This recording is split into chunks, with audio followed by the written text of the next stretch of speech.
Nagbago ang lahat habang nasa ospital ka. Hindi na sa'yo ang bahay na ito. Wala ka ng lugar dito. Maghanap ka na ng ibang matitirhan. Nanigas ako. Ang sugat ko, na hindi pa tuluyang gumagaling, ay kumirot ng matindi. Hindi ako makapaniwala na ang mga salitang iyon ay nanggagaling sa bibig ng nag-iisa kong anak, ang taong pinag-alayan ko ng buong buhay ko. 3 linggo lang akong na-ospital dahil sa mga komplikasyon mula sa operasyon ko sa balakang. Bumalik ako na may pag-asang makakapiling muli ang aking mga mahal sa buhay, ngunit ang sumalubong sa akin ay nakasarang pinto ng tahanang matiyagang itinayo namin ni Anthony sa loob ng 30 taon. Sa sandaling iyon, naintindihan ko ang pagtataksil. Hindi lang ito tungkol sa pagkawala ng aking tahanan. May mas madilim na planong hindi ko pa lubos na nauunawaan. Kung naisip mo na kung ano ang nangyayari kapag ang isang ina ay itinulak sa kanyang hangganan, ipagpatuloy ang pagbabasa at sabihin sa akin sa mga komento kung saang lungsod mo ito binabasa. Nilamukos ko ang mga papel ng paglabas ko sa ospital sa aking bulsa habang humihinto ang taxi sa tapat ng aking klasikong bahay. Ang 21 araw ay parang isang walang hanggan. Ang mga komplikasyon mula sa operasyon ko sa balakang ay nagdulot sa akin ng lagnat at impeksyon habang ang mundo ay patuloy na umiikot nang wala ako. Pagod ako, ngunit napanatag na sa wakas ay nakauwi na ako. Tahanan. Ang 2 palapag na bahay na lift din na inayos namin ni Anthony sa loob ng aming 30 taong pagsasama ay nakatayo sa harap ko, naliligo sa liwanag ng dapit hapon.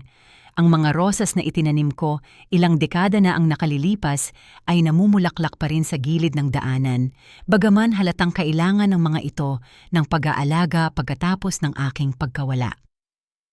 "Kailangan niyo po ba ng tulong sa mga bag niyo, ma'am?" Tanong ng driver habang nakatingin sa tungkod ko. "Hanggang sa pinto lang, pakiusap." Sagot ko, ang boses ko ay paos mula sa tuyong hangin ng ospital. Dapat naghihintay ang anak ko. Bumukas ang pinto bago pa kami makarating doon. Si Richard, ang nag-iisang anak ko, ay nakatayo sa pintuan, ngunit hindi ang ngiting inaasahan ko ang sumalubong sa akin. Sa halip, ang kanyang mukha ay may ekspresyong hindi ko pa nakita kailanman. Malamig, malayo, desidido. Ang boses niya ay umalingaw-ngaw sa parehong tuyo at pormal na tono. Sa likod niya, nasulyapan ko ang paggalaw sa sala. Ang asawa niya si Veronica. At naroon ba ang mga magulang niya? "Richard, anong nangyayari?" Tanong ko, habang humahakbang pasulong. Hinarangan niya ang pinto, hindi tumatabi. "Hindi ka dapat pumunta. Inaasahan ka namin bukas." Inilapag ng taxi driver ang maliit kong maleta sa tabi ko, nararamdaman ng tensyon. Binayaran ko siya agad, biglang humihiling na sana'y hindi siya umalis. Walang madaling paraan para sabihin ito, pagpapatuloy ni Richard habang umaalis ang taxi. "Nagbago ang mga bagay habang naka-confine ka. Hindi na sayo ang bahay na ito." Isang kilabot ang gumapang sa akin na walang kinalaman sa aking nagpapagaling na katawan. "Anong pinagsasabi mo? May mga usapan tayo." Kinailangan lumipat ng mga magulang ni Veronica mula sa Dallas at ang bahay na ito ay mas maluwag kaysa sa kailangan mo.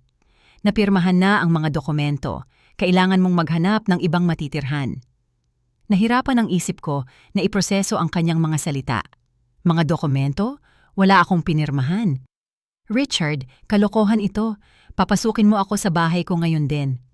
Humakbang ako muli pasulong, mabigat na nakasandal sa aking tungkod.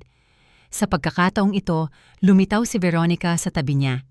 Ang kanyang blonde na buhok ay perpektong nakaayos at suot niya ang agad kong nakilalang esmeraldang hikaw ko, ang regalo ni Anthony para sa aming ika-25 anibersaryo.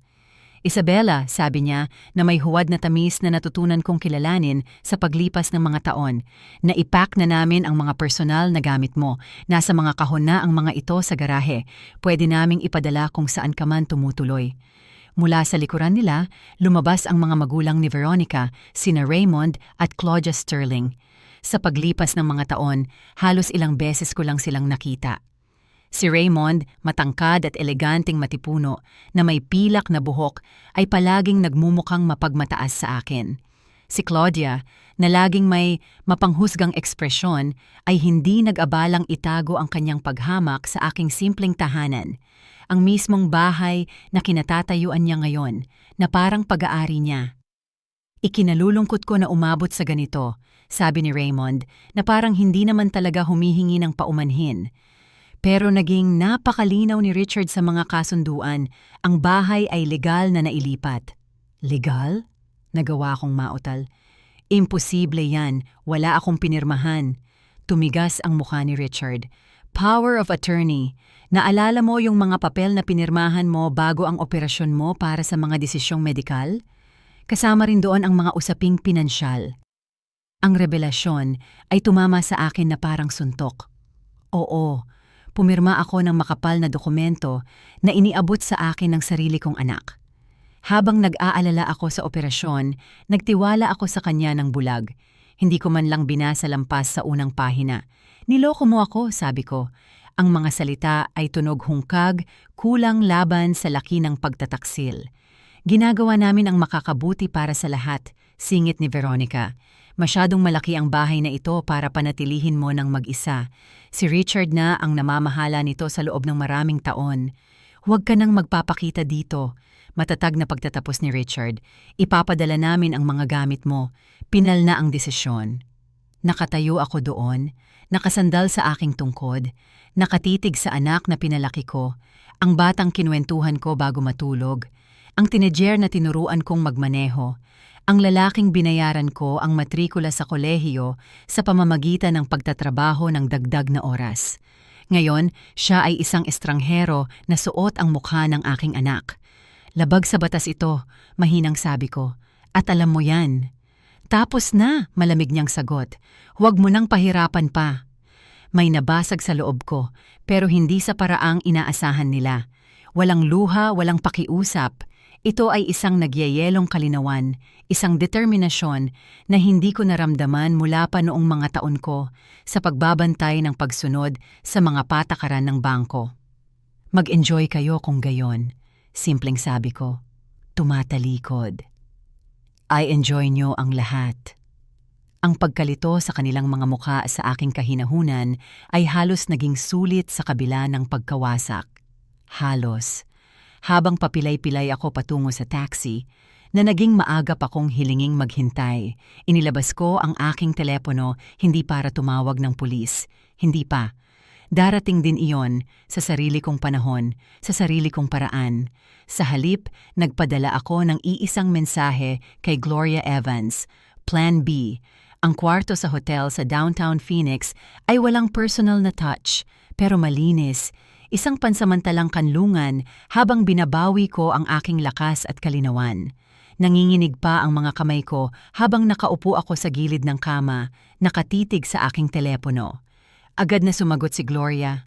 Mag-ingat ka, papunta na ako.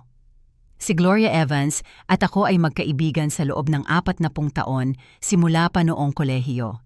Naging isang magaling na abogado siya habang ako naman ay binuo ang aking karera sa bank compliance. Matapos ang pagkamatay ni Anthony, tinulungan niya akong ayusin ang aking mga ari-arian nang may ingat na nagmula sa aming parehong profesional na paghihinala. Laging magkaroon ng backup plan, payo niya, lalo na pagdating sa pera ng pamilya. Noong panahong iyon, akala ko ay OA lang siya.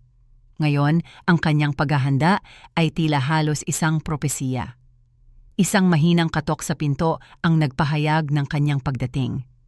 Sa kabila ng gabing oras, mukhang hindi nagulo si Gloria sa kanyang pinasadya na suit, ang kanyang pilak na buhok ay nakatali sa likod sa kanyang katangi-tanging bun. Ang kanyang ekspresyon, gayunpaman, ay purong galit. Ang mga miserableng buwitre, bulong niya ng may puot habang niyayakap ako ng maingat, inaalala ang aking katawan na nagpapagaling pa. Ayos ka lang ba, pisikal o emosyonal? Sinubukan kong ngumiti na hindi umabot sa aking mga mata. Pareho. Inilapag niya ang kanyang briefcase sa mesa at nagsimulang maglabas ng mga file ng may sanay na kahusayan. Nakatayo ako na isang bagay na rin. Ang iba, sabi ko, napahiga sa kama. Iniisip ko pa ring magigising ako at ang lahat ng ito ay isang bangungot na dulot ng lagnat. Lumambot ang ekspresyon ni Gloria sandali bago niya muling ibinalik ang kanyang profesional na maskara. Sinimulan ko na ang proseso. Ang documentation ng trust ay matibay. Mabusisi si Anthony. Ang paglilipat ng bahay ay hindi makakalusot sa legal na pagsusuri.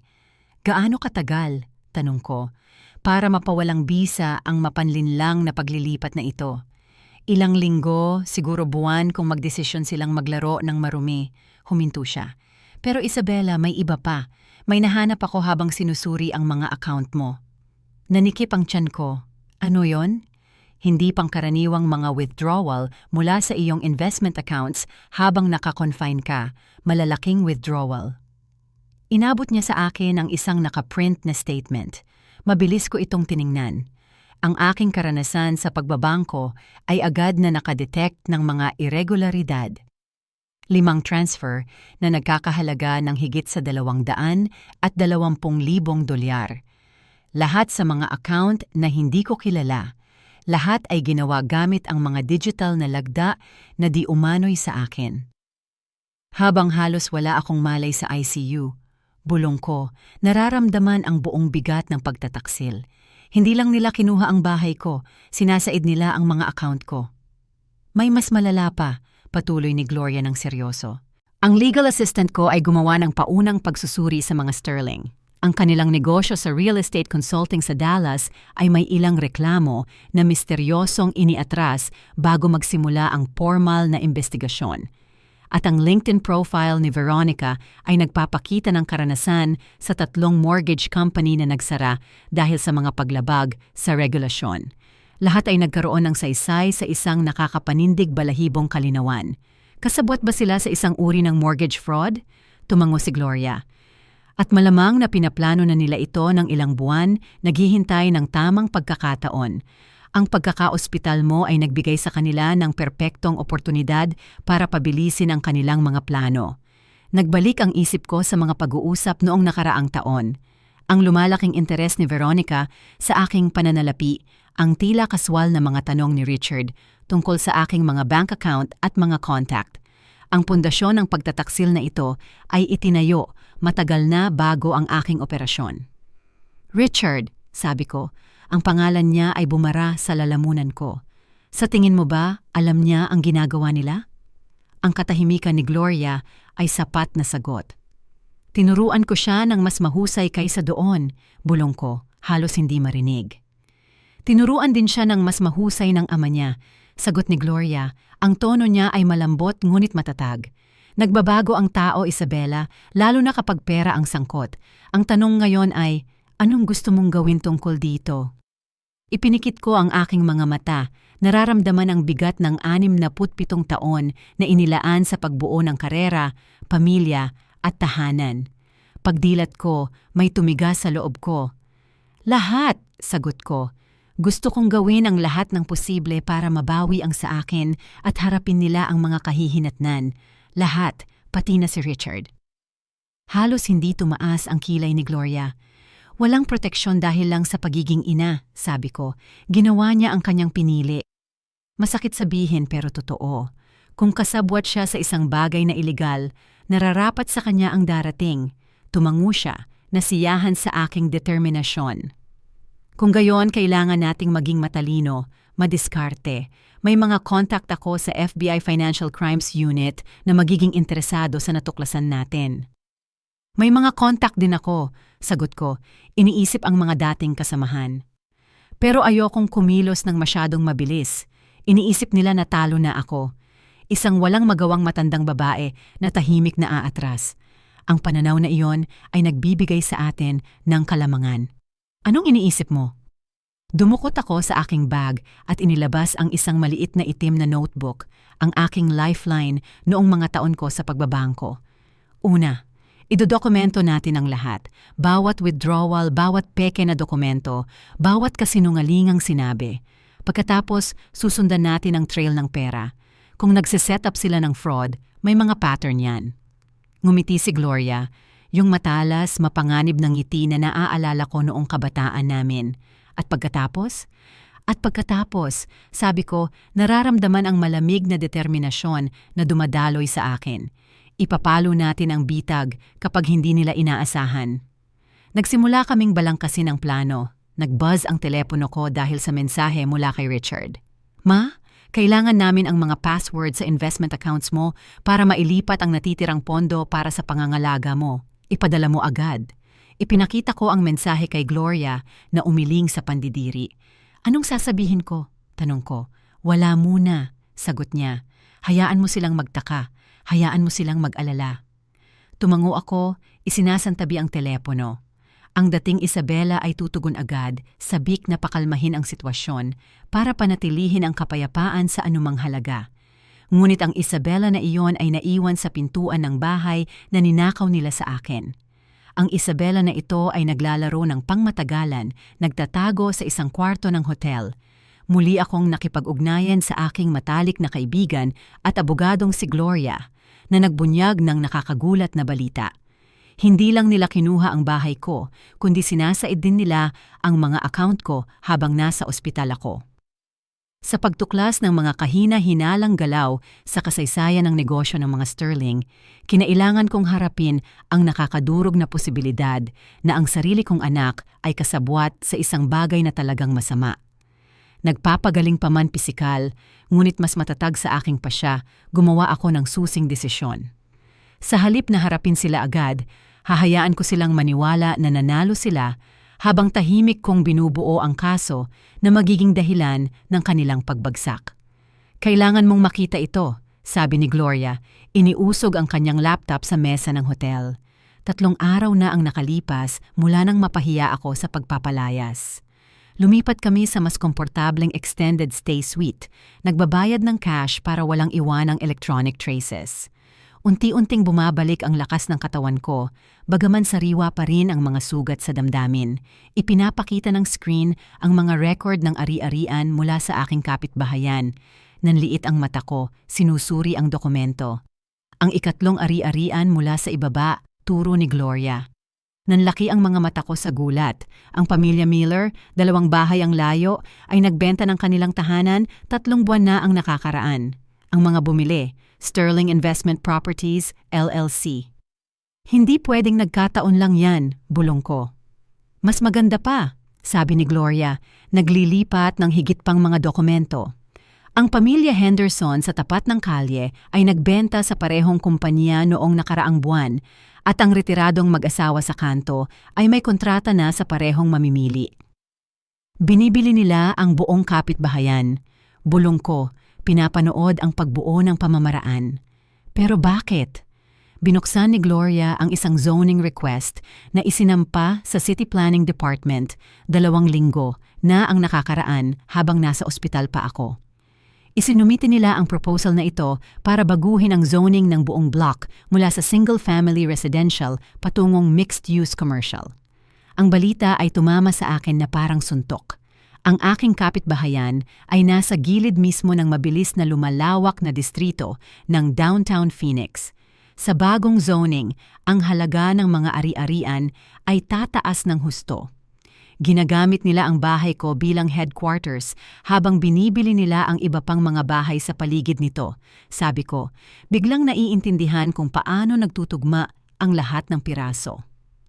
Sa oras na makontrol nila ang sapat na bahagi ng block, mapipilit nila ang pagbabago at ang halaga ay magiging triple man lang, pagtatapos ni Gloria. Sa kasalukuyang presyo sa merkado, pinag-uusapan natin ang potensyal na kita na nasa pagitan ng 15 at 20 milyong dolyar. Agad na naintindihan ng karanasan ko sa pagbabangko ang laki ng plano. Pero kailangan nila ng napakalaking paunang kapital para magsimulang bumili. Saan nila kukunin iyon? Dumilim ang ekspresyon ni Gloria. Diyan nagiging nakakabahala. Nakiusap ako sa isang kaibigang investigador na suriin ang ilang record. Ang mga Sterling ay may kasaysayan sa Dallas. Tinutukoy nila ang mga vulnerableng may-ari ng bahay. Karamihan ay mga senior citizen o mga may problemang pinansyal at gumagamit ng mga mapanlinlang na pautang para agawin ang kanilang mga ari-arian. Mortgage fraud, sabi ko, naaalala ng maayos ang termino mula sa aking mga taon sa bangko. Eksakto. Nag-aalok sila ng refinancing na too good to be true. Minamanipula nila ang mga appraisal gamit ang mga pekeng ulat at inaayos ang istruktura ng mga pautang sa paraang tiyak na mabibigo ito. Kapag hindi makabayad ang mga may-ari, papasok sila at bibilhin ang mga ari-arian sa maliit na halaga. Naisip ko ang mga kapitbahay ko, marami sa kanila ay matatanda na, nabubuhay sa fixed income sa mga tahanang pag-aari nila ng ilang dekada, mga perpektong biktima. At ang mga account ko, ang perang inililipat nila ay siguradong ang paunang kapital. Kailangan nila ng pondo para sa mga unang pagbili at para takpan ang mga gastos hanggang sa magbunga ang plano. Ang investment portfolio ko ang pinakakumbinyenteng mapagkukunan. Ang kalkuladong kalupitan ng lahat ng ito ay nagpatigil sa aking paghinga. Hindi lang ito tungkol sa bahay at pera ko. Tungkol ito sa paggamit nito para sirain ang buong komunidad ko. Mga taong nasa libing ni Anthony na nagdala sa akin ng pagkain noong nabiyuda ako. At si Richard? Tanong ko, sa wakas ay binibigkas ang pagdududa na bumabagabag sa akin. Gaano siya kasangkot? Nag-atubili si Gloria bago buksan ang isa pang folder. Ito ay na-record 3 linggo na ang nakakaraan sa Dallas First National Bank. Ang security video ay nagpakita kina Richard at Veronica na magkasamang pumasok sa bangko at nakipagpulong sa isang loan officer. Ipinakita ng timestamp na 2 araw ito pagkatapos ng operasyon ko habang nasa ilalim pa ako ng matinding sedatives sa ICU. Napagtanto kong ginamit nila ang power of attorney para buksan ang safe deposit box ko. Naintindihan ko ito nang makilala ko ang bangko kung saan ko itinatago ang mahahalagang dokumento ko. Oo, at ayon sa access log, kumpirma ni Gloria, kinuha nila ang ilang item, kabilang ang orihinal na titulo ng iyong ari-arian at ang trust papers. Ipinikit ko ang aking mga mata na overwhelmed sandali. Ang sarili kong anak, ang batang minsay humingi ng ganap na pagiging patas kapag naglalaro ng board games na nagsauli ng pitaka na may $50 sa loob. Paano siya naging ganitong tao? May iba pa kang dapat makita, mahinang sabi ni Gloria. Ipinapakita sa akin ang isang chain ng mga email. Ipinadala ito sa akin ng mga contact ko sa SEC. Ang mga sterling ay nasa radar na nila noon pa. Ang mga email ay sa pagitan ni Veronica at ng kanyang ama, may pets ang halos 8 buwan na ang nakakaraan. Tinalakay nila ang kanilang mga plano sa wikang bahagyang nakatago, tinuturo ang mga ari-arian sa aking kapitbahayan, sinusuri kung sinong mga may-ari ang maaaring maging biktima ng kanilang mga panlilinlang. At ang pinaka-nakakabagabag, binanggit nila ang bahay ko bilang kanilang operation center sa oras na makontrol nila ito. Isang partikular na parirala ang nagpalamig ng dugo ko. Nanay, malabong ganap na makarecover mula sa nakatakdang operasyon, pinabilis na timeline. Nakatakdang operasyon? Inulit ko na halos pabulong. Ang hip replacement ko ay hindi emergency, ilang buwan na itong nakatakda. Isabella, ang boses ni Gloria ay tunog babala na parang inihahanda ako sa isang dagok. Hinihintay nila ito. Alam nilang magiging mahina ako pagkatapos ng operasyon. Patuloy ko, unti-unting nauunawaan ang karumaldumal na katotohanan. Inaasahan nila yon. Hindi natin alam kung naintindihan ni Richard ang buong saklaw, panimula ni Gloria. Tama na, itinaas ko ang kamay ko. Hindi na kayang tumanggap ng anumang palusot para sa anak ko. Sapat na ang alam niya. Alam niyang gusto nila ang bahay ko, ang pera ko. Alam niyang may pinaplano sila habang wala akong kakayahan. Ang sakit ng katiyakang iyon ay mas matalas kaysa sa anumang surgical blade. Hindi lang ako pinagtaksila ng sarili kong anak, kundi ginawa niya ito ng may kalkulasyon at kalamigan. Tumayo ako, hindi pinapansin ang protesta mula sa nagpapagaling kong balakang at lumakad patungo sa bintana.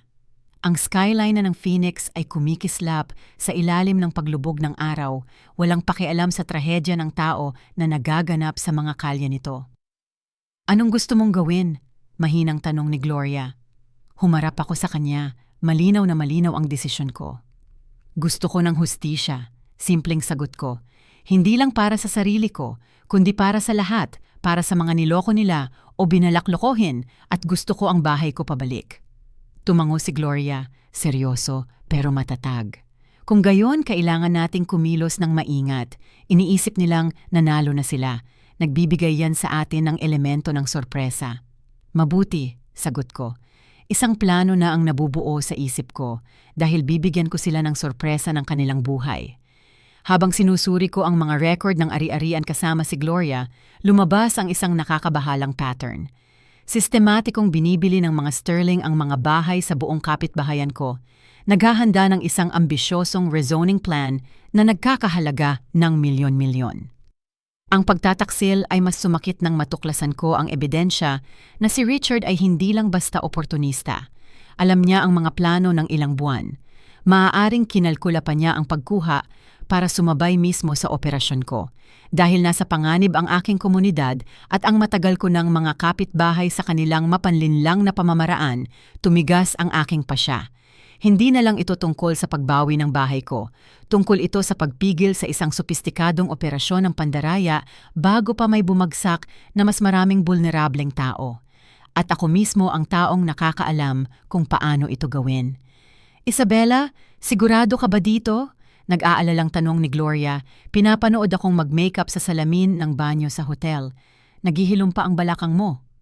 Gumugol ako ng 21 araw sa kama ng ospital na iyon na walang magawa.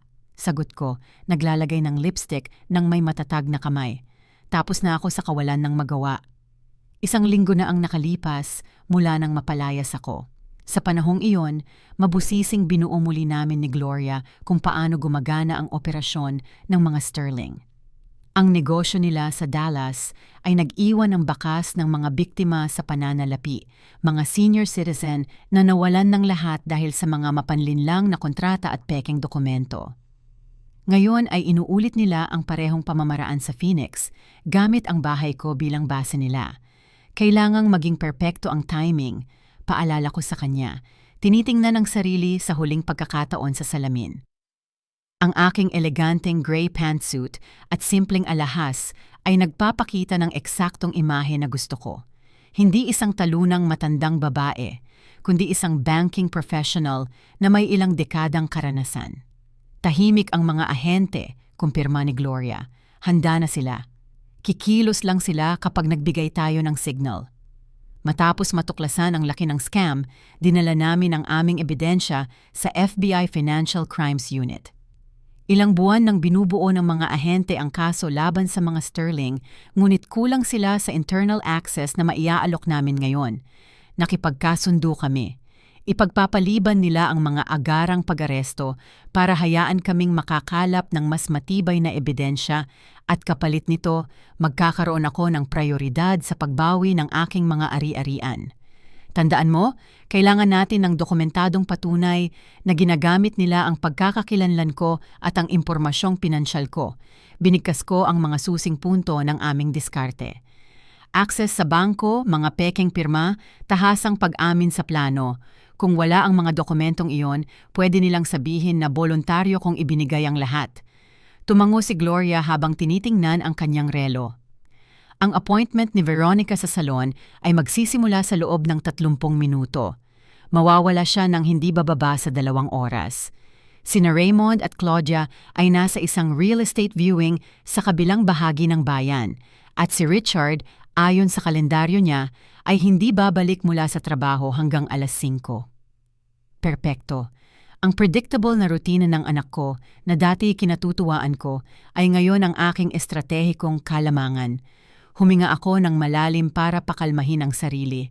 Tara na. Ibinaba ako ng taxi 2 block mula sa bahay ko. Mabagal akong naglakad, gamit ang tungkod bilang pandagdag sa itsura ng kahinaan kaysa sa totoong suporta.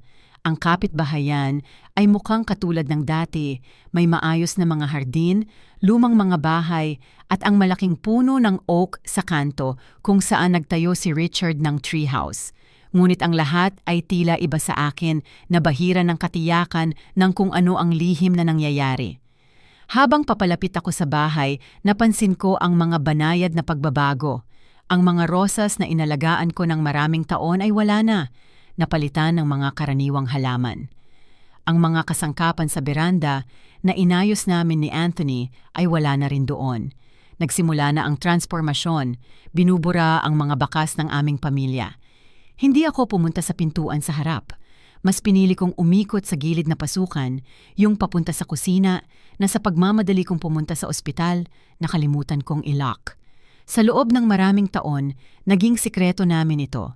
Si Richard, bilang tinedier, ay ginamit ito para tumakas papasok pagkatapos ng curfew sa pag-aakalang hindi ko alam. Madaling umikot ang susi sa lock. Pumasok ako ng tahimik, naririnig lang ang tunog ng mga hindi pamilyar na boses na nagmumula sa study room ko. Sinundan ko ang tunog, huminto ako sa tapat ng nakabukas ng bahagya na pinto. Ang pagsasara kasama ang pamilya Miller ay naka-schedule sa Biyernes, sabi ng isang boses ng lalaki na nakilala ko bilang kay Raymond Sterling. Pagkatapos nun, makokontrol natin ang 40% ng block. At ang ari-arian ng mga Henderson? Tanong ng isa pang hindi pamilyar na boses, malamang isang kasosyo. Resolved na yan. Ginamit namin ang banking credentials ni Mrs. Hayes para makuha ang financing. Malinis na malinis. Mahigpit na hinawakan ng kamay ko ang aking tungkod. Ginagamit nila ang pangalan ko at ang reputasyon ko sa pagbabangko para isagawa ang kanilang mga pandaraya.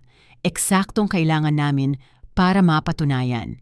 Inactivate ko ang recorder sa phone ko bago itulak ang pinto pabukas. Ang eksena ay tumigil na parang isang painting.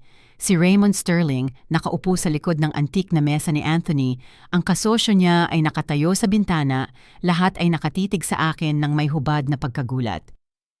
"Hello Raymond," kalmado kong sabi, tinatalakay ang negosyo sa study room ko. "Isabella," agad siyang nag-react, tumatayo. "Hindi inaasahan ito. Paano ka nakapasok?" "Sa pinto," direkta kong sagot. Ang parehong pinto ng bahay na legal na pag-aari ko pa rin. Ang kasosyo niya, isang kinakabahan na lalaki na nasa edad 30, ay tumingin sa amin nang hindi mapalagay. "Gusto niyo po bang bumalik ako mamaya, Mr. Sterling?" "Hindi na kailangan," sagot ko bago pa makapagsalita si Raymond. "Dumating lang ako para kunin ang ilang personal na papel na kailangan ko." Tumigas ang ekspresyon ni Raymond. "Hindi na sa iyo ang ari-ariang ito. Napakalinaw ni Richard tungkol dyan." "Oo, malinaw siya." Tumango ako, naglalakad patungo sa filing cabinet sa sulok. "Napakalinaw tungkol sa mga intensyon niya. Kasing linaw mo sa paggamit ng banking credentials ko para sa mga financing operations niyo." Nawalan ng kulay ang mukha ni Raymond. "Hindi ko alam ang pinagsasabi mo." Binuksan ko ang drawer ng cabinet at naglabas ng folder. Ang ari-arian ng mga Henderson, gamit ang data ko para makakuha ng pondo. Karirinig ko lang na pinag-uusapan niyo ito. Ang kasosyo ay nagsimulang umatras patungo sa labasan. "Mr. Sterling, sa tingin ko mas mabuting umalis na ako." "Nalilito si Isabella," mabilis na sabi ni Raymond, na apektuhan ng kamakailang pagkakaospital niya ang estado ng isip niya. "Hindi ba, Isabella?" Ngumiti ako ng malamig habang isinasara ang drawer. Ang isip ko ay perpektong malinaw. Sapat na malinaw para maintindihan kung anong pinaplano niyo ni Claudia at ni Veronica. Sapat na malinaw para magtaka kung naiintindihan ba talaga ng anak ko ang legal na kahihinatnan ng pandarayang pinadadali niya. Nagbago ang mukha ni Raymond. Ang maskara ng pag-aalala ay natunaw para ibunyag ang purong kalkuladong banta. "Wala kang ebidensya ng kahit ano at kahit meron man, walang maniniwala sa iyo kaysa sa sarili mong anak. Ngayon, lumayas ka bago ako tumawag ng pulis at ipatanggal ka dahil sa trespassing." Tumango ako na parang sinusuri ang mga salita niya. "Tama ka sa isang bagay, Raymond. Mahalaga ang ebidensya." Itinaas ko ang phone ko, malinaw na ipinapakita ang recording app. "Kaya sinigurado kong makuha ito." Nanlaki ang mga mata niya sa galit, binubura ang anumang gulat. "Ibigay mo sa akin ang teleponong yan." Sa tingin ko hindi. Umatras ako patungo sa pinto. Kumakabog ang dibdib ko, kahit na sa labas ay mukhang kalmado ako. "Nakuha ko na ang ipinunta ko. I-enjoy mo ang bahay habang kaya mo pa." Pagtalikod ko para umalis, sumugod si Raymond. Hinawakan ang braso ko ng mahigpit na nakakasakit. "Hindi ka aalis dala ang recording na yan." Hindi ko inaasahan ang pisikal na komprontasyon. Isang matalim na sakit ang tumagos sa nagpapagaling kong balakang habang nagpupumilit akong manatiling nakatayo. Bitawan mo ako, utos ko, sadyang nilalakasan ang boses ko. Ibigay mo muna ang telepono, ungol niya. Sinusubukang agawin ito gamit ang isa niyang kamay. Sa sandaling iyon, biglang bumukas ang pinto sa harap. FBI, itaas ang mga kamay kung saan nakikita namin. Sina Agents Rips at Callahan ay sumugod papasok, nakahugot ang mga baril. Nanigas si Raymond, pagkatapos ay dahan-dahang binitawan ang braso ko, itinataas ang kanyang mga kamay. Ang aming contingency plan na inactivate ng panic button app sa phone ko ay gumana ng perpekto. Isabella Hayes. Lumapit si Agent Rips habang sinisiguro ng kanyang partner si Raymond. Ayos ka lang ba? Oo, sagot ko, nakasandal sa hamba ng pinto. At sa tingin ko meron akong bagay na magiging interesado kayo. Sa pagkuha ng kalkuladong panganib, bumalik ako sa bahay ko, sinasamantala ang pagkawala ni Veronica at pagpasok sa isang nakalimutang pintuan sa gilid para gulatin si Raymond Sterling sa gitna ng pagtalakay sa kanyang mga pandaraya. Nang harapin, ang kanyang unang gulat ay naging isang nagbabantang ugali na nagtulak sa aming mga contact sa FBI na makialam ng mas maaga kaysa sa pinlano. Bagaman naging pisikal ang komprontasyon, nakuha ko ang ebidensyang kailangan namin. Isang recording kung saan tahasang inamin ni Raymond ang paggamit ng banking credentials ko sa kanyang scheme. Habang inaalis siya na nakaposas, naintindihan kong simula pa lang ito ng pagbaklas sa kanilang buong operasyon. Ang tunay na pagsubok ay darating kapag natuklasan ng anak ko kung ano ang nangyayari at na ang kanyang ina ang responsable sa pagbagsak ng mga Sterling. Ang opisina ng FBI ay malamig at walang buhay, mga pader na kulay beige, mga gamit na functional, at bahagyang amoy ng kape at papel. Naghintay ako sa isang interview room, sumasakit ang balakang ko sa kabila ng extra-strength painkiller na inalok ni Agent Rips. Mrs. Hayes, komento ni Agent Callahan, isinasara ang kanyang notebook.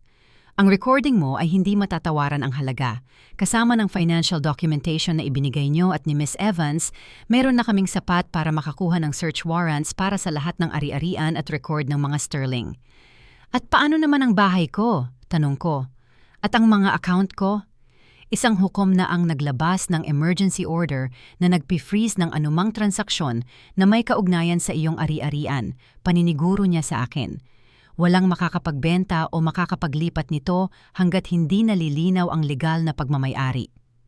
Naramdaman ko ang malalim na ginhawa kahit alam kong simula pa lang ito. Nasa kustodya na ang mga Sterling pero wala pang alam sina Richard at Veronica sa nangyari. Anong mangyayari ngayon? Gusto kong malaman. Magpapatupad kami ng search warrant sa tirahan nila ngayong gabi, paliwanag ni Rips.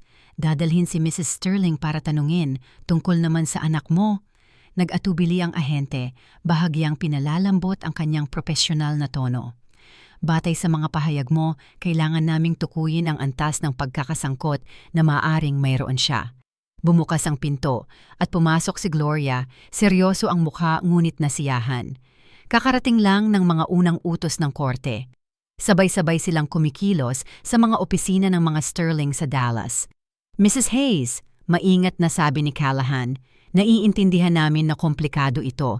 Kung mas gusto mong hindi naroon kapag ipinatupad namin ang warrant sa bahay mo. Naroon ako, matatag kong putol. Ito ang tahanan ko. Gusto kong makita ito hanggang sa huli. 3 oras ang lumipas. Nasa isang walang tatak na sasakyan ng FBI ako na nakaparada sa tapat ng bahay ko. Ang liwanag ng gabi ay kumukupas, nagpapahaba ng mga anino sa damuhan kung saan naglaro si Richard noong bata pa siya. Ang kotse ni Veronica ay nasa driveway. Bumalik na siya mula sa appointment niya sa salon, ganap na walang kamalay-malay na ang kanyang ama ay pinoproseso na sa Federal Detention Center. Nasa posisyon na, bulong ni Rips mula sa driver's seat, nakikinig sa mga updates sa pamamagitan ng kanyang earpiece. Kumpirmado na nasa loob si Mrs. Sterling Hayes kasama ang kanyang anak, dumating ng mas maaga kaysa sa inaasahan. Nanikip ang puso ko. Hindi pa dapat nasa bahay si Richard. Umaasa akong maililigtas siya sa pampublikong kahihiyan ng kung ano ang mangyayari. Inayos ko pa nga na lapitan siya ng hiwalay sa opisina niya. Ngayon ay mararanasan niya ang buong puwersa ng pagsalakay kasama ang kanyang asawa. Sigurado ka bang gusto mong saksihan ito? Tanong ni Gloria sa tabi ko, tinatakpan ang kamay ko ng kanya. Bago pa ako makasagot, isang convoy ng mga sasakyan ang lumitaw sa kalsada. 3 walang tatak na sedan at isang tactical van. Huminto sila sa harap ng bahay ko at bumaba ang mga ahente nang may sabay-sabay na paggalaw. Ang ilan ay suot ang katangi-tanging FBI jackets. "Federal agents, may warrant kami!" Ang mga salita ay umalingaw-ngaw ng malinaw sa tahimik na kapitbahayan habang papalapit sila sa pintuan. Hindi ko narinig ang sagot mula sa loob, pero bumukas ang pinto. Ilang sandali pa, mula sa anggulo ko, nakita ko si Veronica sa pintuan. Ang mukha niya ay nagbago mula sa pagkalito patungo sa pagkagulat. Sa likod niya, lumitaw si Richard, pumoposisyon ng mapagtanggol sa tabi ng asawa niya. "Oras na!" sabi ni Rips, binubuksan ang pinto niya. "Pakiusap manatili kayo sa likod namin." Habang tumatawid kami sa kalsada, lumabas ang mga kapitbahay mula sa kanilang mga tahanan, naakit ng kaguluhan. Naramdaman ko ang kanilang mausisa, nag-aalalang mga tingin. Ang ilan siguro ay ninanamnam ang nagaganap na drama. Si Veronica ang unang nakakita sa akin na papalapit sa likod ng mga ahente. Ang maingat niyang pinanatiling postura ay nabasag. "Ikaw!" dura niya, tumataas ang boses ng histerikal. "Ikaw ang may gawa nito." Ang mga mata ni Richard ay nakatuon sa akin. Ang ekspresyon niya ay nagbago mula sa pagkalito patungo sa kilabot nang maintindihan niyang kasama ko ang mga federal na ahente, hindi tinatanong tulad nila. "Ma?" Ang boses niya ay bahagyang nabasag. "Anong nangyayari?" Ang iyong ina ay nagbigay ng ebidensya ng isang malawakang pandaraya sa pananalapi na ginawa ng pamilya Sterling, formal na pahayag ni Agent Callahan. "May warrant kami para halughugin ang lugar na ito at kumpiskahin ang lahat ng nauugnay na dokumento at electronic devices." "Fraud," inulit ni Richard, mukhang totoong nalilito. "Anong fraud? Kalokohan ito." "Totoo ito," sabi ko, sumusulong. Ang tungkod ko ay tumatapik ng ritmo sa lupa. Napakalinaw ni Raymond kaninang umaga tungkol sa paggamit ng banking credentials ko para makakuha ng mapanlinlang na pondo sa study room ko sa bahay ko. Nawalan ng kulay ang mukha ni Veronica. "Narito ka? Paano mo nagawa yon?" "Ang pinto sa gilid," simpleng sagot ko. "May ilang bagay tungkol sa bahay na ito na hindi mo kailanman inabalang alamin, Veronica. Tulad ng katotohanan na legal itong pag-aari ng isang trust na ginawa ng yumaong asawa ko na hindi maililipat ng walang pirma ng lahat ng trustees, kabilang na si Gloria na tiyak na walang pinirmahan." Tumingin si Richard sa akin at sa asawa niya, lalong nagiging desperado. "Ma, hindi pagkakaunawaan lang to. Gusto ka naming tulungan." "Sa pamamagitan ng pagnanakaw ng bahay ko, pagsaid ng mga account ko, pag-set up sa mga biyenan mo sa isang property scheme gamit ang reputasyon ko sa pananalapi?" Nanatiling matatag ang boses ko sa kabila ng ipo-ipo ng emosyon sa loob ko. "Hindi yan pagtulong, Richard. Pandaraya yan. Pagnanakaw yan." "Mrs. Sterling Hayes, kailangan mong sumama sa amin para sa pagtatanong." Singit ni Rips, sumisenyas patungo sa isa sa mga sasakyan. Ang gulat ni Veronica ay nagbigay daan sa isang kalkuladong kalmado. "Gusto kong naroon ang abogado ko. Wala akong sasabihin ng walang representasyon." "Karapatan mo yan," pagkilala ni Callahan bago humarap kay Richard. "Kailangan ding makausap ni Mr. Thompson." "Hindi ko maintindihan," sabi ni Richard, hungkag ang boses. "Ma, anong ginawa mo?" Ang tanong, napakabaligtad, napakalinaw sa kawalan niya ng kakayahang kilalanin ang sarili niyang pagkakasala, ay tumama sa akin na parang suntok. "Anong ginawa ko?" Inulit ko, nakatitig sa kanya. Pinrotektahan ko ang sarili ko at ang iba mula sa mga taong naniniwalang pwede nilang kunin ang anumang gusto nila ng walang kahihinatnan. "Tinuruan kita ng mas mahusay kaysa dito, Richard. Tinuruan ka ng ama mo ng mas mahusay." Habang inaakay ng mga ahente si Veronica patungo sa naghihintay na sasakyan, lumingon siya ng may hindi inaasahang lason. "Sa tingin mo nanalo ka na? Wala kang ideya kung anong mangyayari kapag nakialam na ang mga abogado ng tatay ko." Nasa kustodya na ang tatay mo, kalmadong putol ko. At ang nanay mo rin, kasalukuyang hinahalughog ng FBI ang mga opisina nyo sa Dallas. Tapos na, Veronica! Ang mukha niya ay namilipit sa galit habang matatag siyang iginagaya ng mga ahente sa kotse. Nanatili si Richard sa beranda, nanonood sa kawalan ng paniniwala habang ang ibang mga ahente ay pumapasok sa aming bahay, may dalang kagamitan para mangolekta ng ebidensya. Ma! Bulong niya habang tumatalikod ako para sundan si Gloria pabalik sa aming sasakyan. Hindi ko alam ang lahat ng pinaplano nila, kailangan mong maniwala sa akin. Huminto ako, pinagmamasdan ang mukha ng anak na pinalaki ko, naghahanap ng katotohanan sa kanyang mga mata. Siguro hindi mo alam ang lahat, pag-amin ko. Pero sapat na ang alam mo, Richard, at pinili mo pa rin sila kaysa sa akin. Habang naglalakad ako palayo, narinig ko ang basag niyang boses sa likuran ko. Saan na ako pupunta ngayon? Hindi ako lumingon. Ang tanong na iyon ay umalingaw-ngaw sa mismong tanong na hinarap ko noong pinalayas niya ako sa sarili kong tahanan. Ang pagkakatulad ay hindi nawala sa akin, ngunit hindi tulad ng anak ko, wala akong nahanap na kasiyahan sa kanyang pagdurusa. Tanging isang malalim na kalungkutan para sa kung ano ang pareho naming nawala. Ang ilang pagtataksil, natututunan ko na, ay nagiiwan ng mga sugat na masyadong malalim para sa simpleng kapatawaran. Habang hinahalughog ng mga ahente ng FBI ang bahay ko, inaaresto si Veronica at tinatanong si Richard, nanonood ako mula sa kabilang kalsada, nahahati sa pagitan ng paghihiganti at sakit. Ang pagkalito sa mukha ng anak ko nang mapagtanto niyang ako ang nag-orkestra ng kanyang pagbagsak ay agad na naging desperadong pagtanggi, sinasabing wala siyang alam sa plano. Ang maskara ng kahinahunan ni Veronica ay tuluyang nasira, ibinubunyag ang mapagkalkulang kriminal na matagal na niyang tinatago. Habang ang isa pang bahagi ko ay umuurong sa nagmamakaawang tanong ni Richard, saan na ako pupunta ngayon? Kinilala ko ang matulain na hustisya. Nararanasan niya ang eksaktong ipinaranas niya sa akin. Ang ilang aral ay may kasamang kakilakilabot na halaga, ngunit habang naglalakad ako palayo sa bahay na malapit ko nang bawiin, alam ko na ang komprontasyong ito ay unang hakbang pa lang sa mas mahabang landas patungo sa hustisya at marahil balang araw, paghilom. Dapat kumain ka, Isabella. Iniusog ni Gloria ang isang lalagyan ng sopas papunta sa akin sa mesa ng hotel na ginawa naming pansamantalang opisina. 3 araw na ang nakalipas mula noong operasyon ng FBI. 3 araw ng mga pahayag, pagsusuri ng ebidensya at mga pagdinig sa korte na halos hindi nagiiwan sa akin ng puwang para iproseso ang lahat ng nangyari.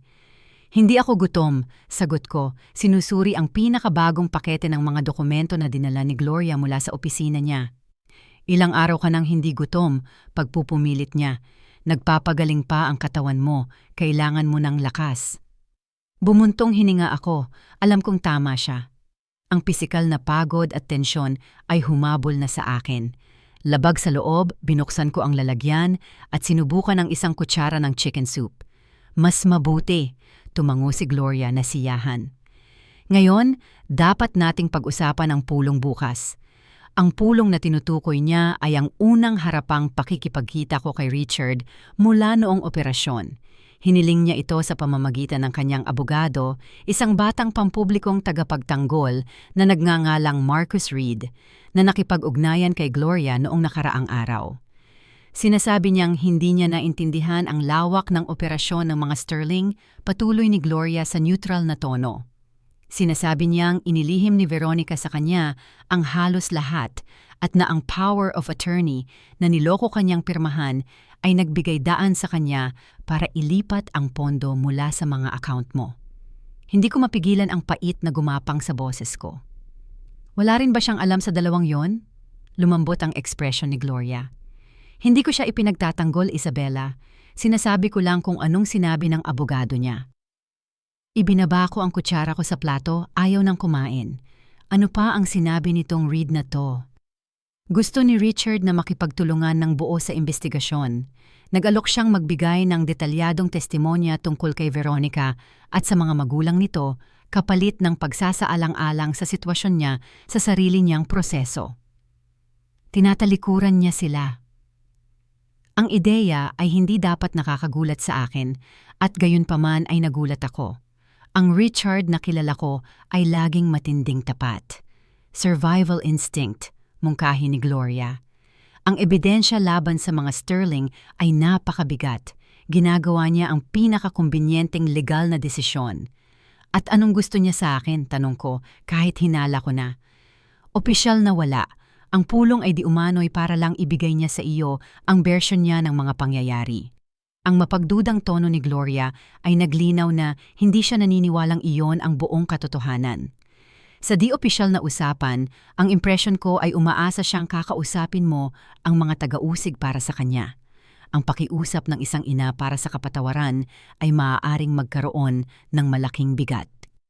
Ipinikit ko ang aking mga mata, pagod na pagod hanggang sa kaibuturan. Ang isiping harapin si Richard, makinig sa kanyang mga katwiran at palusot, ay sumikip sa dibdib ko sa sakit. Hindi mo kailangang makipagkita sa kanya, malambot na paalala ni Gloria. Sa puntong ito, wala kang utang sa kanya. Alam ko, sabi ko. Pero kailangan ko ng mga sagot, Gloria. Kailangan kong maintindihan kung paano naging ganitong tao ang anak ko na kaya niyang gawin ito.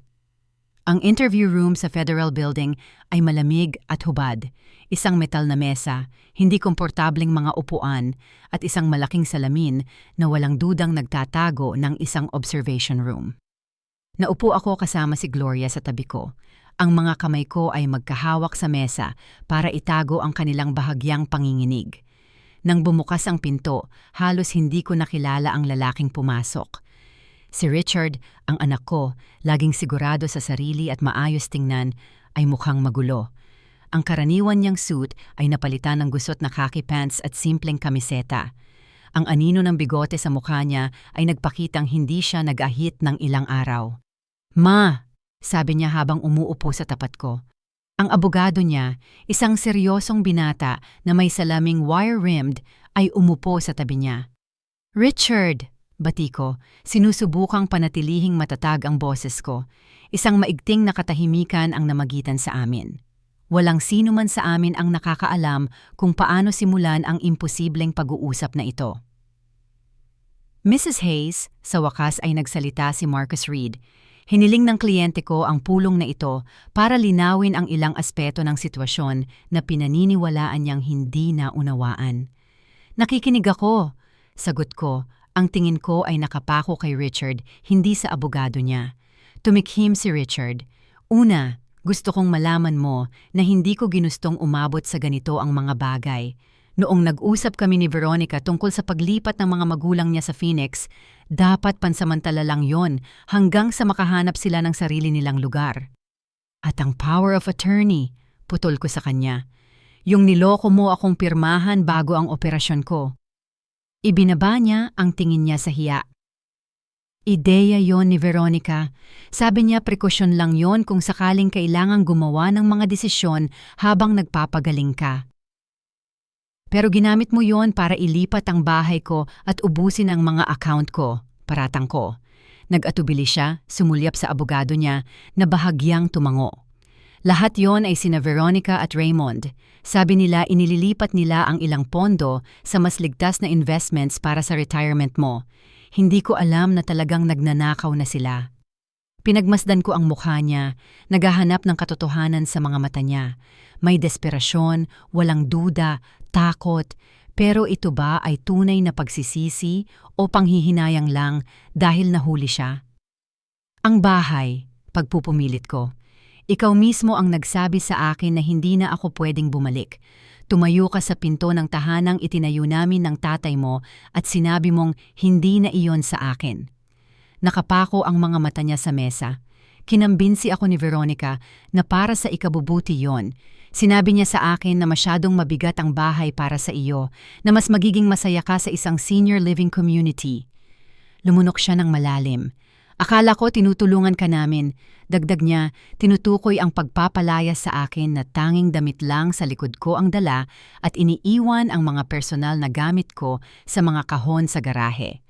Ang kalmadong pinanatili ko ay nagsimulang mabasag. "Hindi yan pagtulong, Richard. Kalupitan yan." "Alam ko," bulong niya. Ngayon alam ko na. Anong meron sila laban sa iyo? Bulalas ko. Ito ang tanong na nagpahirap sa akin ng ilang araw. Si Veronica at ang mga magulang niya. Anong kapangyarihan ang hawak nila sa iyo para pagtaksilan mo ang sarili mong ina ng ganito? Biglang iniangat ni Richard ang ulo niya, nagulat. Ang abogado niya ay gumalaw ng hindi mapalagay. Mrs. Hayes, singit ni Marcus Reed. Dapat tayong mag-focus sa hindi, putol ni Richard. Nararapat niyang malaman. Huminga siya ng malalim. 3 taon na ang nakakaraan, gumawa ako ng ilang masamang investments. Nawalan ako ng malaking pera. Ang ipon namin, bahagi ng retirement fund namin. Desperado akong mabawi yon bago malaman ni Veronica. Nag-alok si Raymond na tumulong. Sabi niya, meron siyang ligtas na investment opportunities. Pinautang ka niya? Hula ko. Tumango si Richard, ang ekspresyon niya ay nanlumo nung una. Oo, tapos naging mas komplikado. Pumirma ako ng mga papel. Nasangkot ako sa mga negosyo nila nang hindi talaga naiintindihan kung tungkol saan ang mga yon. Noong napagtanto ko na kung anong nangyayari, ipit na ako sa ilan sa mga pandaraya nila. May panghawak sila sa iyo. Obserbasyon ni Gloria. Hawak nila ako sa leeg, mapait na pagwawasto ni Richard. Pinalinaw ni Veronica na kung hindi ako makikipagtulungan sa mga plano nila, sisiguraduhin ng tatay niya na ako ang sasalo ng lahat ng sisi. Sinubukan kong iproseso ang bagong impormasyong ito, sinusubukang pagtugmain ito sa anak na akala ko ay kilala ko. At ang bahay ko, ang mga account ko, isang pagsubok ng katapatan, pag-amin niya, nagkibit-balikat sa hiya para ipakita na nakatuon ako sa operasyon. Sabi ni Veronica na kapag narezone na ang lupa sa kapitbahayan, kikita kami ng sapat para mailagay kita ng komportable sa ibang lugar. Talaga bang naniwala ka doon? Hindi ko maitago ang kawalan ng paniniwala sa boses ko. Gusto kong maniwala, malambot niyang sagot. Mas madali yon kaysa tanggapin ang talagang ginagawa ko. Ang brutal na katapatan ng mga salitang iyon ay tumama sa akin sa unang pagkakataon mula nang magsimula ang bangungot na ito. Nasulyapan ko ang anak na naaalala ko. Ang batang kapag nahuling nagsisinungaling ay aaminin din ang totoo sa huli, gaano man kasakit. Richard, maingat kong sabi, ano ba talagang hinihiling mo sa akin ngayon? Sa unang pagkakataon, sinalubong niya ang tingin ko. Wala ma, hindi ko deserve ang tulong mo o ang kapatawaran mo. Gusto ko lang. Nabasag ng bahagya ang boses niya. Kailangan mong malaman na hindi ko kailanman ginustong saktan ka. Mahina ako at natakot ako. Gumawa ako ng mga teribleng desisyon. Ano man ang mangyari ngayon, tatanggapin ko. Ang simple at dignidad ng sagot niya, na ibang-iba sa mga desperadong palusot na inakala ko, ay nagpahina sa akin. Bago ako makasagot, isang katok sa pinto ang umabala sa amin. Pumasok si Agent Rips, tumatango ng mapagpaumanhin. Pasensya na sa abala, pero meron kaming urgent matter. Mrs. Hayes, pwede po ba kayong lumabas sandali? Sa isang malamig, walang buhay na Federal Building interview room, sa wakas ay hinarap ko ang aking anak, naghahanap ng mga sagot sa pagtataksil na sumira sa aming pamilya. Sa halip ng mga palusot na inaasahan ko, ibinunyag ni Richard ang isang mas komplikadong katotohanan. Naging sangkot siya sa negosyo ng mga sterling taon na ang nakalipas dahil sa desperasyon sa pera, naging sunod-sunuran nila dahil sa blackmail at manipulasyon. Bagaman hindi binibigyang katwiran ng paliwanag niya ang ginawa niya, ang pag-amin na ang paglilipat ng bahay ay isang pagsubok ng katapatan na dinisenyo ni Veronica ay nag-alok sa akin ng unang sulyap sa anak na inakala kong kilala ko. Kasabay ng pagsisimula ng masakit na revelasyong iyon na baguhin ang pag-unawa ko sa mga bagay, pumasok si Agent Rips na may dalang agarang balita, nagpapahiwatig ng bagong ikot sa isang lalong nagiging gusot na kaso. Sa kabila ng lahat, natagpuan ko ang sarili kong nag-iisip kung marahil may paraan papasulong sa gitna ng pagkawasak na ito. Hindi pa balik sa kung ano ang dati, kundi patungo sa isang bagay na iba na nakatayo sa masakit na katotohanan, hindi sa mga komportableng ilusyon. Dinala ako ni Agent Rips sa isang maliit na conference room sa dulo ng hallway. Sumunod nang malapit si Gloria, ang karaniwang matatag niyang anyo ay tila na bago na agad nagpa-alerto sa akin. Anong nangyari? Tanong ko habang sumasara ang pinto sa likod namin. Nagsasagawa kami ng mga bagong search warrants na nakatali sa mga file ng mga Sterling. Paliwanag ni Rips, inilalagay ang isang folder sa mesa. May nahanap ang isang team sa Dallas na kailangan mong makita.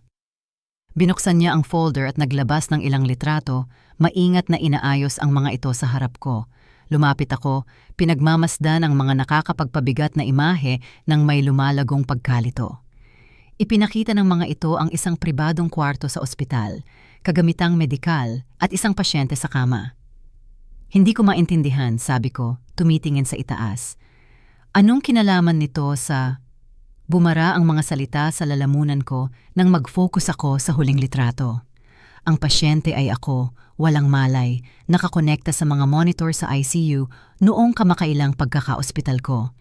Natagpuan ang mga ito sa isang nakatagong safe sa opisina ni Raymond Sterling sa Dallas. Tahimik na paliwanag ni Rips. Sa tabi ng mga ito, naglagay siya ng isa pang set ng mga dokumento sa mesa. Ang iyong medical records, mga tala ng doktor, mga utos sa gamot, at ang sarili kong mga clinical chart na dapat ay nasa ilalim ng mahigpit na proteksyon sa Phoenix General Hospital. Paano nila nakuha ang mga ito? Tanong ni Gloria.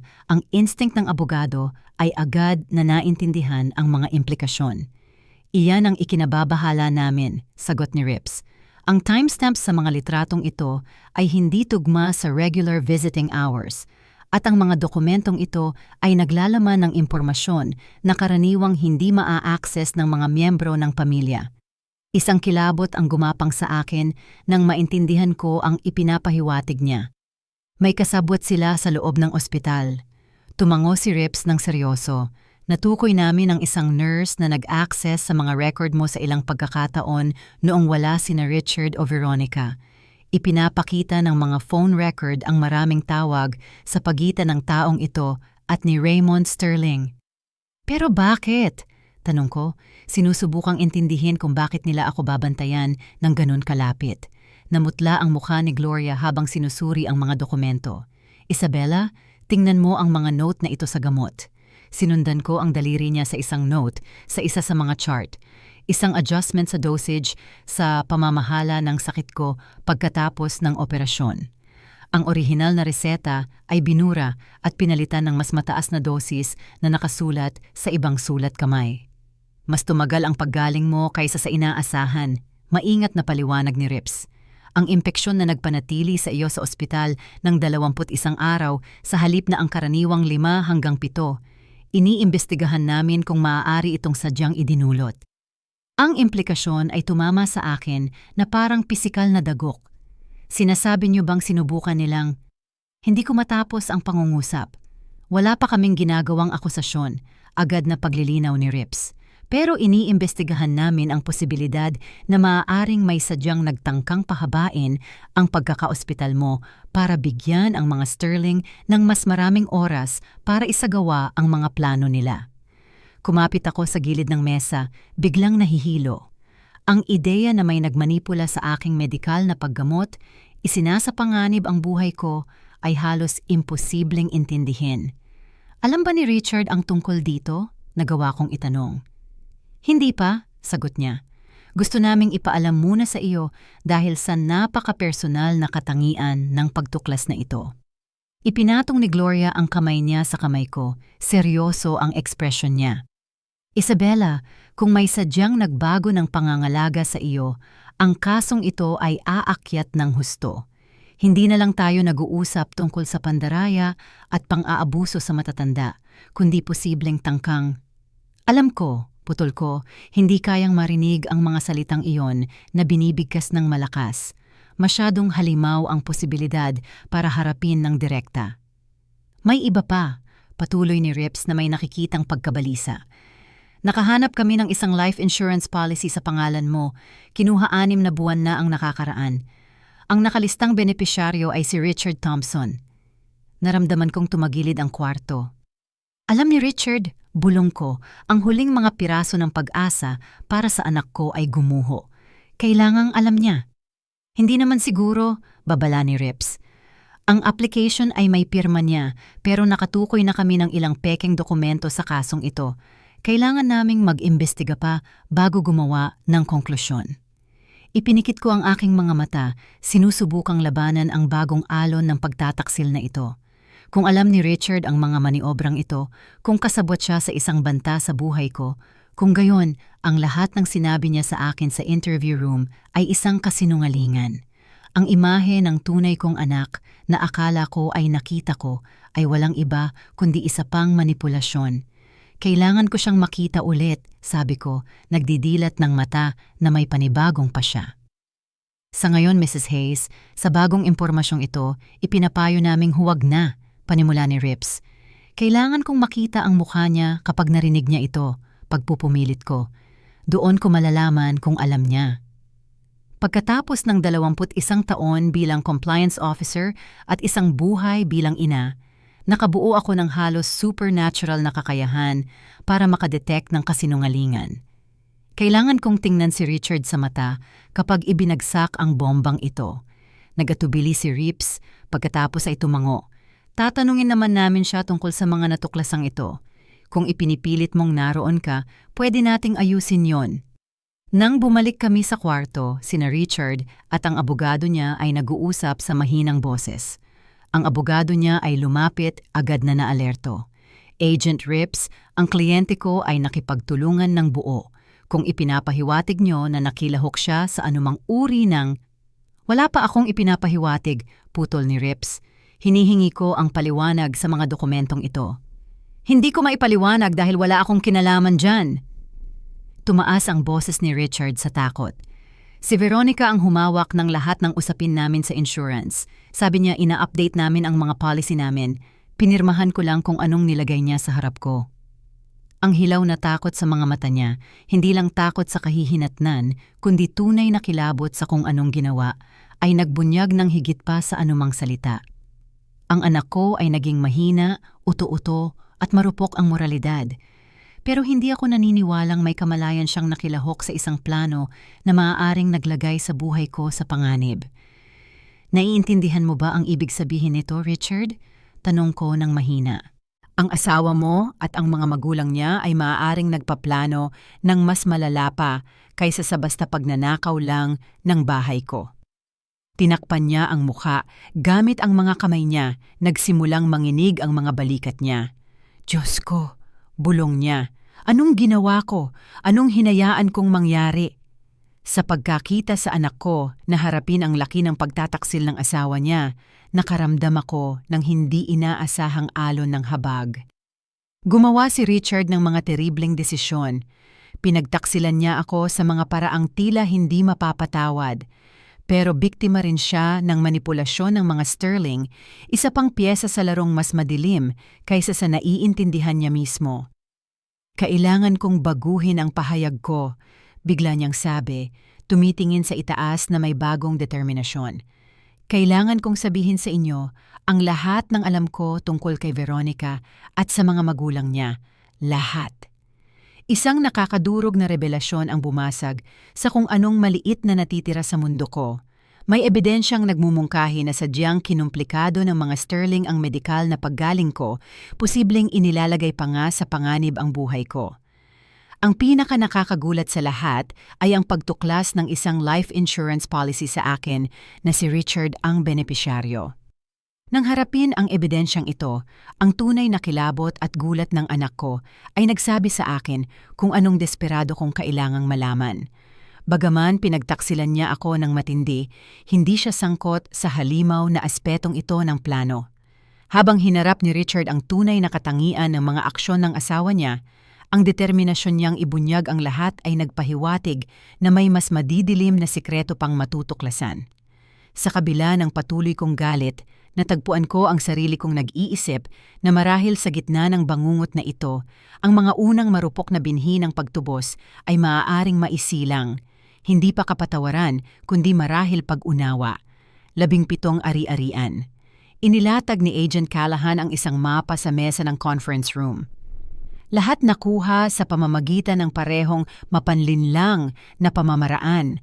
Lahat idinaan sa mga shell company na konektado sa mga sterling. 2 linggo na ang nakalipas mula noong sumabog ang mga revelasyon tungkol sa aking medical records. Inilipat ako sa isang ligtas na apartment na ibinigay ng FBI.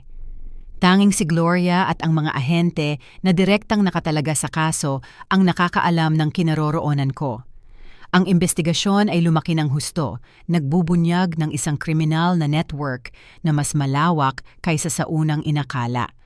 At ang nurse? Tinanong ko ang tanong na bumabagabag sa akin mula nang malaman kong may sadyang nagkomplikado ng paggaling ko. Miranda Jenkins, sagot ni Rips, itinutulak ang isang personnel file papunta sa akin.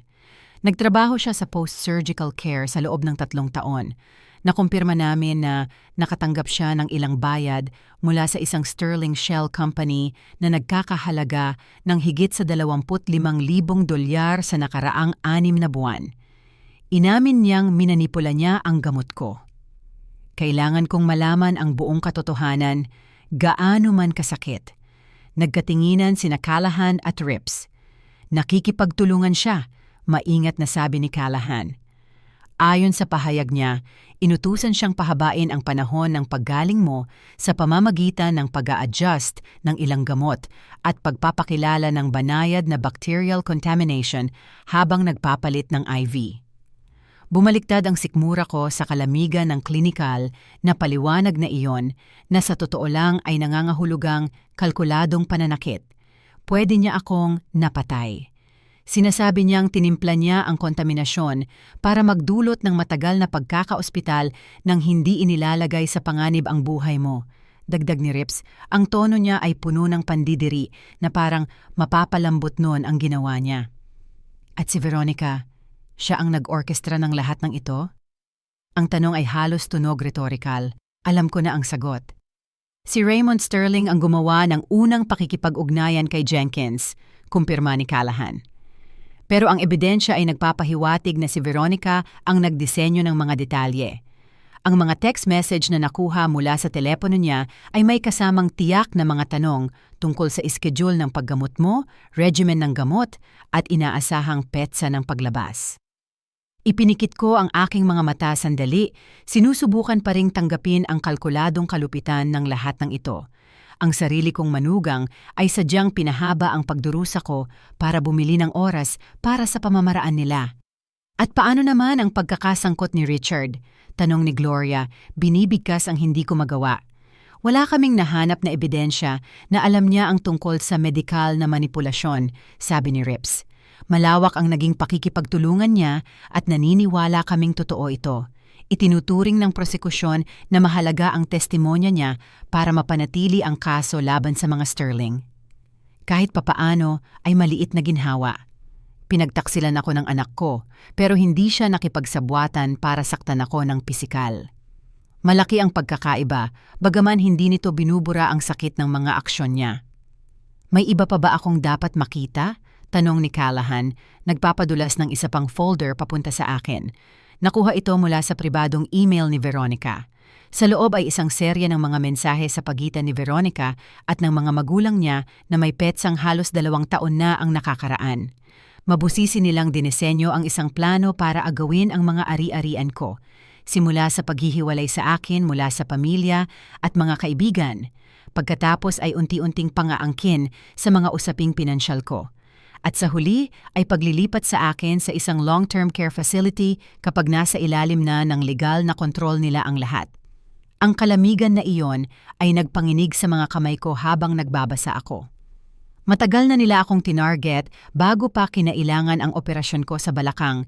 Nakikita ang paghina ng katawan ko bilang oportunidad para pagsamantalahan. Ang pagkakaospital ko ay nagpabilis lang ng timeline nila. At ito, patuloy ni Callahan, marahil ang pinakanakakabagabag. Inilagay niya sa harap ko ang isang nakaprint na advertisement para sa isang luxury retirement community sa Arizona. Sinamahan ito ng email mula kay Veronica sa mga magulang niya. Perpektong lokasyon para kay Isabella kapag na-finalize na ang lahat. Liblib, minimal supervision, at ang memory unit ay tumatanggap ng mga pasyente nang walang masyadong dokumentasyong medikal. Kapag nandoon na siya, magkakaroon tayo ng ganap na kontrol sa lahat ng bisita at komunikasyon. Binalak nilang i-institutionalize, sa totoo lang ay ikulong ako sa isang lugar na malayo sa sinumang nakakakilala sa akin, kung saan madali akong makakalimutan habang ine-enjoy nila ang mga ninakaw nilang yaman. Magkakaroon ng karagdagang mga kaso batay sa ebidensyang ito, paliwanag ni Rips. Elder abuse, conspiracy, at posibleng attempted homicide, depende kung paano i-interpret ng taga-usig ang medikal na manipulasyon. Tumango ako, masyadong na-overwhelm para makapagsalita agad. Ang laki ng pinlano nila, ang kalkuladong pagsira, hindi lang ng seguridad ko sa pananalapi, kundi pati na rin ng kalayaan at dignidad ko, ay halos imposibleng tanggapin. Kailan ako pwedeng umuwi? Sa wakas ay natanong ko, ang tanong na bumabagabag sa akin ng ilang linggo. Natapos na ang forensic team sa tirahan mo kahapon, sagot ni Callahan. Sa technical, pwede ka nang bumalik ngayon, bagaman inirerekomenda naming maghintay hanggang makumpirma naming walang panganib sa seguridad. Gusto kong pumunta ngayon, matatag kong sagot. Kailangan kong bumalik sa sarili kong espasyo. Pinisil ni Gloria ang kamay ko bilang suporta. Sasamahan kita sa mga unang araw. Pwede tayong mag-install ng karagdagang seguridad kung kinakailangan. Tumango si Rips. Pwede naming ayusin yon, pero may isa pang bagay na dapat tugunan. Nag-atubili siya sandali. Humiling si Richard ng isa pang pakikipagkita sa iyo. Ililipat siya sa isang minimum security prison habang hinihintay ang paglilitis at hiniling niyang makita ka bago mangyari yon. Ang unang instinct ko ay tumanggi. Sariwa pa ang sugat ng pagtataksil niya.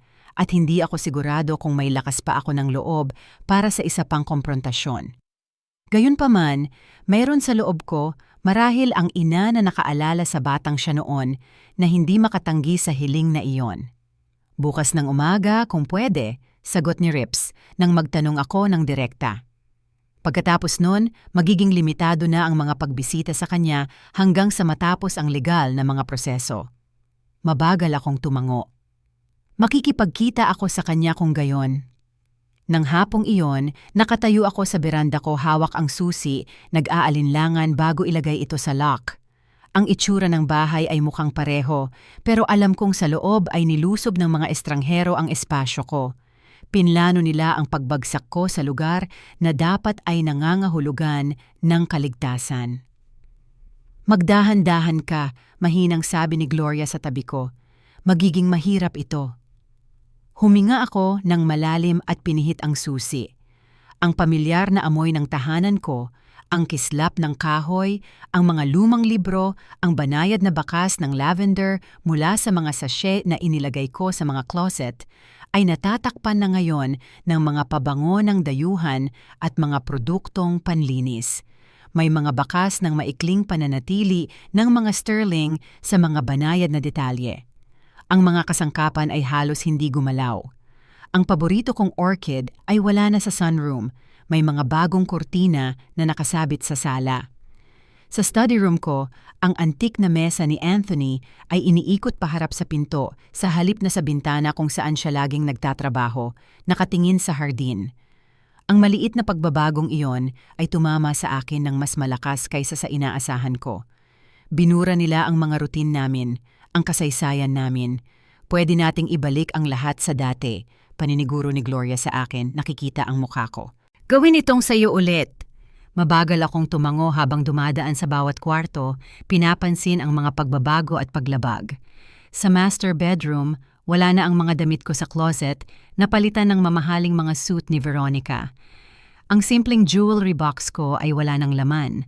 Ang mga piraso na ibinigay sa akin ni Anthony sa loob ng maraming taon ng aming pagsasama ay wala na. Nabawi ng FBI ang karamihan sa mga alahas mo mula sa safe deposit box ng mga sterling, sabi sa akin ni Rips kanina. Ibabalik nila ang mga yon kapag natapos na silang iproseso bilang ebidensya. Maliit na ginhawa na malaman na hinawakan ng mga estranghero ang mga intimate na alaala ng kasal ko. Hinuhusgahan lang ang halaga nito sa pera, hindi ang sentimental na halaga. Sa kusina, ang koleksyon ko ng mga sulat kamay na recipe cards, kabilang ang mga galing sa nanay at lola ko na hindi mapapalitan, ay itinapon, pinalitan ng makintab, modernong mga cookbook na halatang hindi pa nagagamit. Ang paghamak na iyon ay naramdaman kong personal na parang binura nila ang kasaysayan ng pamilya ko, isang mas malalim na sugat kaysa sa pagnanakaw ng pera. Habang sinusuri ko ang pinsala, isang kakaibang kalmado ang lumapag sa akin. Ang bahay na ito, ang mga gamit na ito, nilabag ang mga ito, pero sa akin pa rin ang mga ito. Nakaligtas ako. Lumaban ako at binawi ang kinuha sa akin. Minaliit ng pamilya Sterling ang katatagan ko, ang mga mapagkukunan ko at ang determinasyon ko. Dito ako matutulog, pasya ko, tumitingin kay Gloria. Ngayong gabi, sa bahay ko. Sigurado ka ba? Tanong niya na may pag-aalala. Hindi ba pwedeng magsimula na lang tayo bukas? Sigurado ako, sagot ko na may panibagong lakas sa boses ko. Hindi ko hahayaang ilayo nila ako sa sarili kong tahanan ng isa pang gabi. Nang dumilim na, naupo ako sa likod na beranda na may tasa ng tsaa. Pinapanood ang paglubog ng araw sa hardin na itinanim namin ni Anthony nang magkasama ilang dekada na ang nakalipas. Ang mga rosas ay kailangang putulan. Ang mga hydrangeas ay napabayaan. Pero ang diwa ng nilikha namin ay naroon pa rin. Ang bukas ay magdadala ng mas mahihirap na pag-uusap kasama si Richard, higit pang mga legal na pamamaraan, ang mahabang proseso ng pagbuo muli ng tahanan ko at buhay ko. Pero ngayong gabi, nabawi ko ang espasyo ko. Isa itong simula. Habang umuusad ang investigasyon, hinarap ko ang isang nakakatakot na katotohanan. Si Veronica at ang mga magulang niya ay gumawa ng isang planong mas perverso pa kaysa sa simpleng pagnanakaw. Ipinakita ng ebidensya na sadyang hinadlangan nila ang medikal na paggaling ko sa pakikipagsabwatan ng isang kurakot na nurse. Binalak nilang i-institutionalize ako sa isang liblib na pasilidad at halos 2 taon na nila akong sinusubaybayan. Bagaman mukhang walang alam si Richard sa pinakamadidilim na aspeto ng pagsasabwatan, ang kalkuladong kalupitan ng inihanda nila para sa akin ay masyadong halimaw para tanggapin. Nakatayo sa aking nilabag na tahanan, nakikita kung paano nila binura ang mga bakas ng buhay may asawa ko, naintindihan ko na isang mahabang daan ang nasa harap ko. Hindi lang para mabawi ang ari-arian ko, kundi pati na rin ang pakiramdam ko ng seguridad. Bukas, magkakaroon ako ng isa pang komprontasyon sa anak ko bago siya ilipat sa isang pasilidad habang naghihintay ng paglilitis. Isang pag-uusap na kinatatakutan ko pero hindi ko maiwasan kung gusto kong maintindihan kung paano nagkawatak-watak ng ganito ang pamilya namin. Ang visitation room sa detention center ay mas maliwanag kaysa sa inakala ko. May mga fluorescent light na tumatalbog sa maputlang dilaw na pader sa bigong pagtatangka na magbigay ng saya. Nakaupo si Richard sa isang maliit na mesa na nakasuot ng standard issue na uniforme na maluwag sa kanya. Pumayat siya mula noong arestuhin siya, ang mukha niya ay bagsak, ang mga mata ay hungkag dahil sa mga gabing walang tulog. "Salamat sa pagpunta," sabi niya nang maupo ako sa tapat niya. "Sa pagkakataong ito walang abogadong naroon. Desisyon mo yon," sabi nila sa akin. "Gusto mo akong makita?" "Nandito ako," sagot ko, pinapanatiling kalmado ang boses ko. Tumango siya, ibinababa ang tingin sa mga kamay niya na mahigpit niyang kinuyom sa mesa. Sinabi nila sa akin ang tungkol sa nurse, kung anong binalak ni na Veronica at ng mga magulang niya para sa iyo. "Oo," sabi ko, wala nang idinagdag pa. Naghintay lang ako. Sumusumpa ako hindi ko alam. Nabasag ng bahagya ang boses niya. "Alam kong gusto nila ang bahay mo, ang pera mo. Masama na yon, hindi mapapatawad. Pero hindi ko kailanman inakala na..." Tumahimik siya, hindi kayang bigkasin ang buong kilabot ng kung anong binalak nila. "Naniniwala ako sa iyo," simpleng sabi ko at bigla siyang napatingala, nagulat. "Naniniwala ka sa akin tungkol sa partikular na bahaging yon?" "Oo, nakakita ako ng sapat na ebidensya para isipin na wala kang kamalayan sa mga plano nilang saktan ka ng pisikal o i-institutionalize ka." Nagsalita ako sa isang sukat, obhetibong tono. Pero alam mo ang tungkol sa mga plano nilang kunin ang lahat ng sa akin, kusakang nakilahok sa pagnanakaw na yon. Napangiwi siya pero hindi itinanggi. Oo? Bakit, Richard? Ang tanong na bumabagabag sa akin ng ilang linggo ay sa wakas lumabas. Lumaki ka na nasa iyo ang lahat ng kalamangan. Tinuruan ka namin ng tatay mo ng integridad, respeto sa iba. Anong nangyari sa batang yon? Nanatiling tahimik si Richard ng mahabang panahon na parang nag-iipon ng lakas ng loob para sa dapat niyang ipagtapat. Itinanong ko sa sarili ko ang parehong tanong gabi-gabi sa selda ko. Sa wakas ay sagot niya. Ang madaling sagot ay mahina ako. Natakot akong mawala si Veronica kung hindi ko gagawin ang gusto niya. Natakot ako sa kahihinatnan sa pera kung ibunyag ng tatay niya ang pagkakasangkot ko sa mga naunang panlilinlang. At ang mahirap na sagot, diin ko. Ang mahirap na sagot, sabi niya, tumitingin ng diretso sa mga mata ko, ay sa isang punto nagsimula akong maniwala na karapat-dapat ako sa higit pa sa pinaghirapan ko, na makatarungang mandaya kung iyon ang paraan para makuha ko ang gusto ko. Ang boses niya ay halos bulong na lang. Naging tao ako na hindi ko makilala isang taong ikahihiya ni Dad. Ang pagbanggit kay Anthony na naging sobrang proud sa anak namin na nangarap ng magiging lalaki siya, ay tumusok sa dibdib ko na may matalim na sakit. Madidismaya ang tatay mo pag-amin ko ng walang pagdududa. At ako rin. Pero sa tingin ko, ang pinakamakakadismaya sa kanya ay hindi dahil nagkamali ka, kundi dahil pinagtaksilan mo ang sarili mong prinsipyo para pagtakpan ang mga yon. Tumango si Richard, tinatanggap ang katotohanan iyon ng walang palusot. Nag-alok ang mga taga-usig ng plea deal. 5 taon na pwedeng maging 3 kung maganda ang asal kapalit ng buong testimonya ko laban kay Veronica at sa mga magulang niya. Tatanggapin mo ba? Oo, sagot niya ng walang pag-aalinlangan. Sobra pa ito sa clemency na nararapat sa akin. Tumahimik kami sandali. Ang bigat ng mga kahihinatnan ay nakabitin sa pagitan namin. Ang anak ko ay gugugol ng mga taon sa kulungan. Ang buhay na nakilala niya ay naglaho na magpakailanman. Ang maliwanag na hinaharap na naisip namin ni Anthony para sa kanya ay nauwi sa ganito. Sa isang sterile na visitation room na iniilawan ng walang patawad na fluorescent lights. May nahanap ako sa bahay kahapon, sabi ko. Iniiba ang usapan. Sa ilalim ng drawer ng mesa ng tatay mo. Dumukot ako sa pitaka ko at inilabas ang isang lumang sobre. Sulat ito na isinulat niya para sa iyo bago siya namatay. Hiniling niya sa akin na ibigay ito sa iyo kapag sa tingin ko kailangan mo ito ng lubos. Sa tingin ko ngayon na ang oras na yon. Bahagyang nanginig ang kamay ni Richard habang kinukuha ang sobre, binabaliktad ito para makita ang pangalan niya sa hindi mapagkakamalang sulat kamay ni Anthony. Hindi ko alam na may ganito pala, bulong niya. Noong mga huling buwan niya, sumulat siya ng ilang liham. Sabi ko, ito ang huli. Pinanood ko siyang buksan ito ng maingat na parang ang papel ay maaaring gumuho sa mga daliri niya. Nanatili akong tahimik habang nagbabasa siya, pinapanood ang mga emosyon na tumatawid sa mukha niya. Sakit, hiya, at sa huli ay isang bagay na katulad ng determinasyon. Nang matapos siya, tinupi niya ang sulat ng maingat at idiniin sa dibdib niya sandali bago ibalik sa sobre. Salamat sa pagdadala nito, sabi niya, mas matatag ang boses. Kailangan kong marinig ang boses niya ulit kahit na ang sitwasyon ay... Sumenyas siya ng malabo sa paligid namin. Anong gagawin mo pagkatapos? Tanong ko. Kapag napagsilbihan mo na ang sentensya mo? Ang tanong ay tila nagpagulat sa kanya. Marahil hindi niya pinayagan ang sarili niyang mag-isip ng ganoon kalayo. Marahil hindi niya inaasahan na mag-i-imagine ako ng hinaharap para sa kanya lampas sa parusa. Hindi ko alam, pag-amin niya.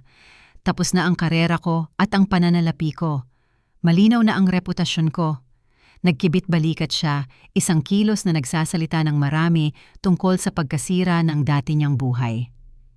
Kailangan mong buuin muli ang sarili mo, sabi ko sa kanya. Hindi lang sa praktikal na paraan, kundi pati na rin sa moralidad. Yan ang pinakamahirap na trabaho. Alam ko. Nag-atubili siya sandali, pagkatapos ay itinanong ang tanong na pinakamabigat sa loob niya. Mapapatawad mo pa kaya ako, Ma? Nag-isip ako ng mabuti bago sumagot. Ayaw mag-alok ng madaling mga parirala o pekeng pangako. Ang kapatawaran ay hindi isang sandali, Richard. Isang proseso yon. Sa ngayon, pinoproseso ko pa rin ang sakit, ang pagtataksil, ang epekto ng pagtuklas kung ano ang naging ikaw. Tiningnan ko siya ng diretso sa mga mata. Hindi ko alam kung posible ang ganap na kapatawaran, pero may alam akong isang bagay, anak pa rin kita. Ang biolohikal na katotohanan yan ay hindi nagbabago. Kung paano magiging relasyon natin mula ngayon ay depende sa mga desisyong gagawin mo mula sa sandaling ito. Tumango siya, tinatanggap ang partial na sagot na iyon nang may hindi inaasahang kalmado. Patas yon, higit pa sa patas. Halos ubos na ang oras namin. Lumapit ang isang gwardiya, handang samahan siya pabalik sa selda niya. Habang tumatayo kami para magpaalam, nagtanong siya ng isa pang bagay. Ang bahay, mananatili ka ba doon pagkatapos ng lahat ng nangyari? Oo, matatag kong sagot. Tahanan ko yon. Hindi ko hahayaang ang ginawa nila ang pumilit sa akin na tumakas sa buhay na binuo namin ng tatay mo. Mabuti, mahina niyang bulong. Gugustuhin yan ni Dad. Habang pinapanood ko siyang lumakad palayo, mataas ang balikat sa kabila ng lahat. Nakaramdam ako ng hindi inaasahang pakiramdam ng closure. Hindi ito paghilom, matatagalan pa iyon ng mas mahaba, pero simula ito ng pag-unawa. Gumawa ng mga teribleng desisyon ang anak ko. Pinagtaksilan niya ako sa mga paraang maaaring hindi naganap na maayos. Pero sa ilalim ng lalaking nakilahok sa scheme ng mga Sterling, nananatili pa rin ang mga piraso ng batang pinalaki ko. Sa labas ng detention center, naghihintay si Gloria sa akin sa kotse niya, isang tahimik na suporta na natutunan kong pagkatiwalaan sa mga mahihirap na linggong ito. "Kumusta?" tanong niya habang sumasakay ako sa passenger seat. "Ayos naman hanggat maaari," sagot ko. Pinapanood ang mga dahon ng taglagas na umiikot sa parking lot. Tumanggap siya ng plea deal, 5 taon, siguro mababawasan sa 3. "At ano ang pakiramdam mo tungkol dyan?"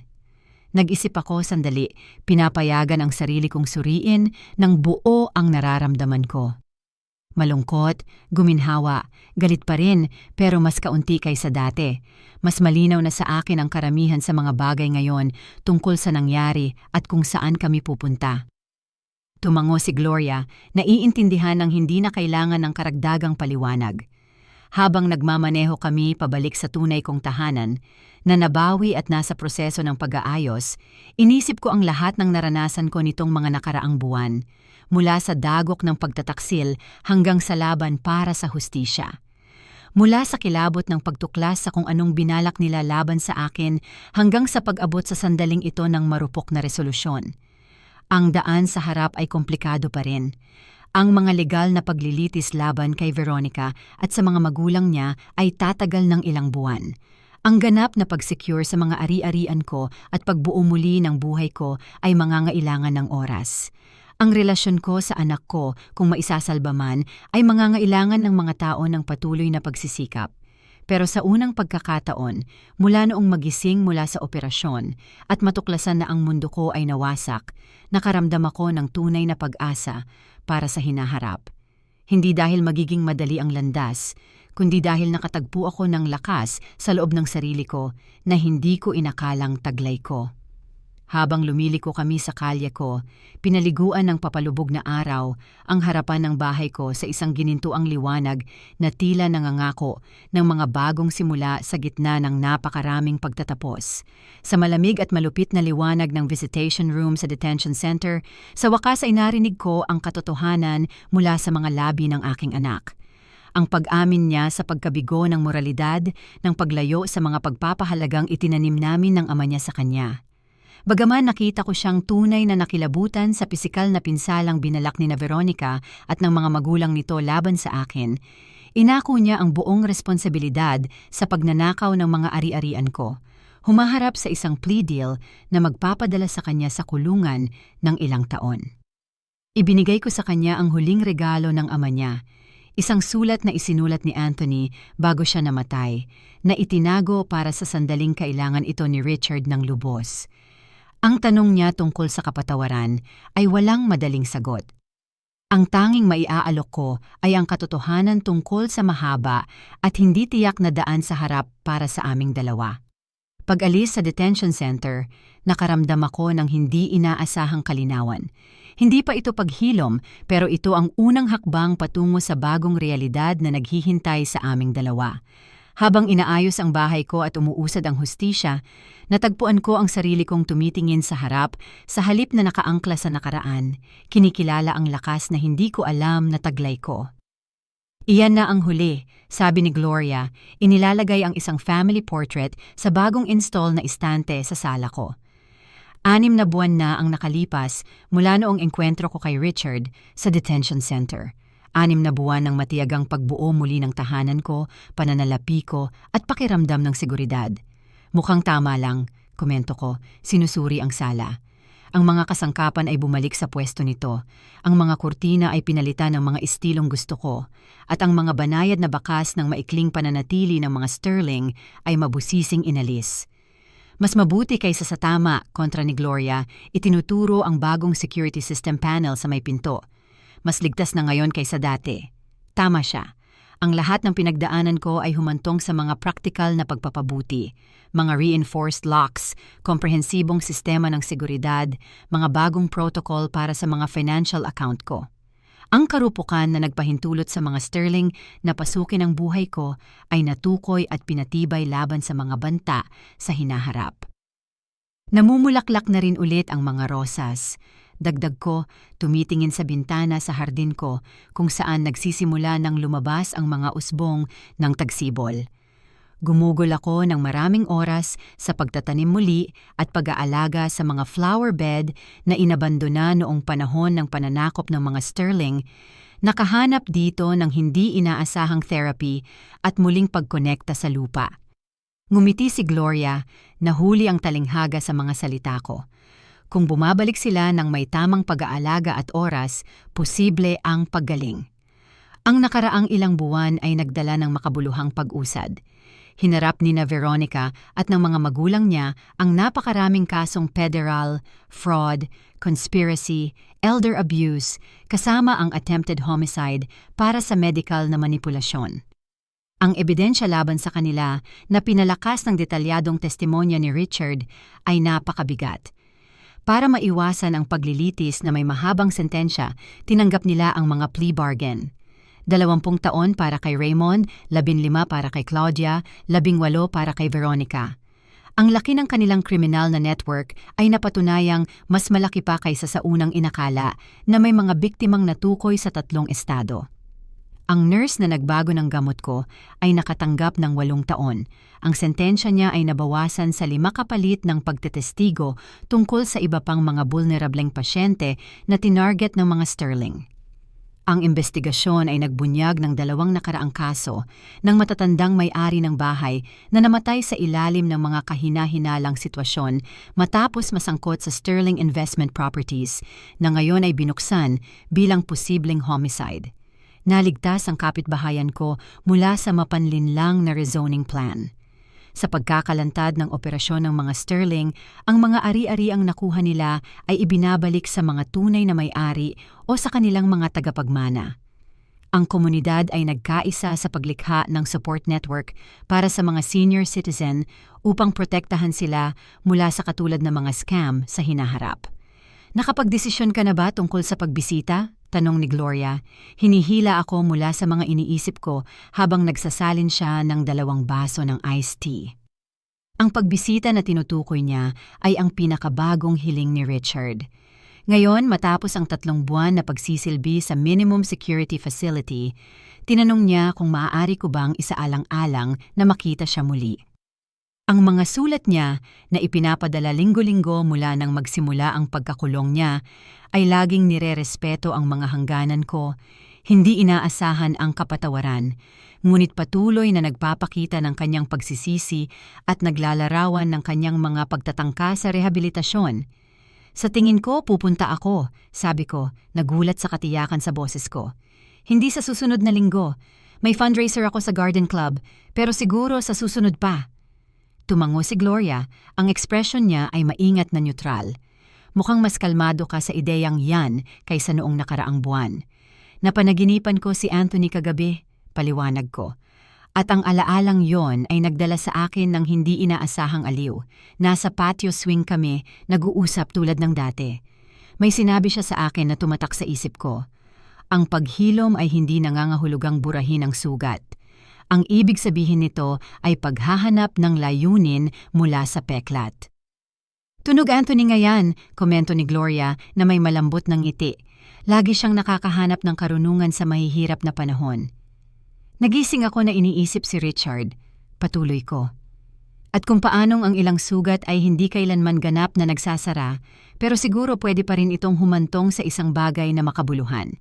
Hindi pagbabalik sa kung ano ang dati, kundi pagsulong sa isang bagay na bago. Ang doorbell ay umabala sa pag-uusap namin. Sa screen ng bago kong tablet na nakakonekta sa security camera, nakita ko ang isang delivery person na may hawak na malaking floral arrangement. May inaasahang bulaklak? Tanong ni Gloria habang papunta siya sa pinto. Wala, sagot ko, biglang nakaramdam ng lumang pagod.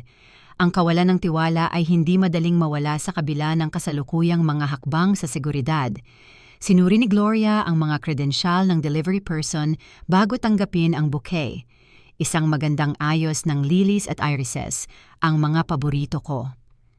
Ang card ay simpleng nagsasabing, "Thinking of you on your birthday, your neighbor Eleanor Jameson."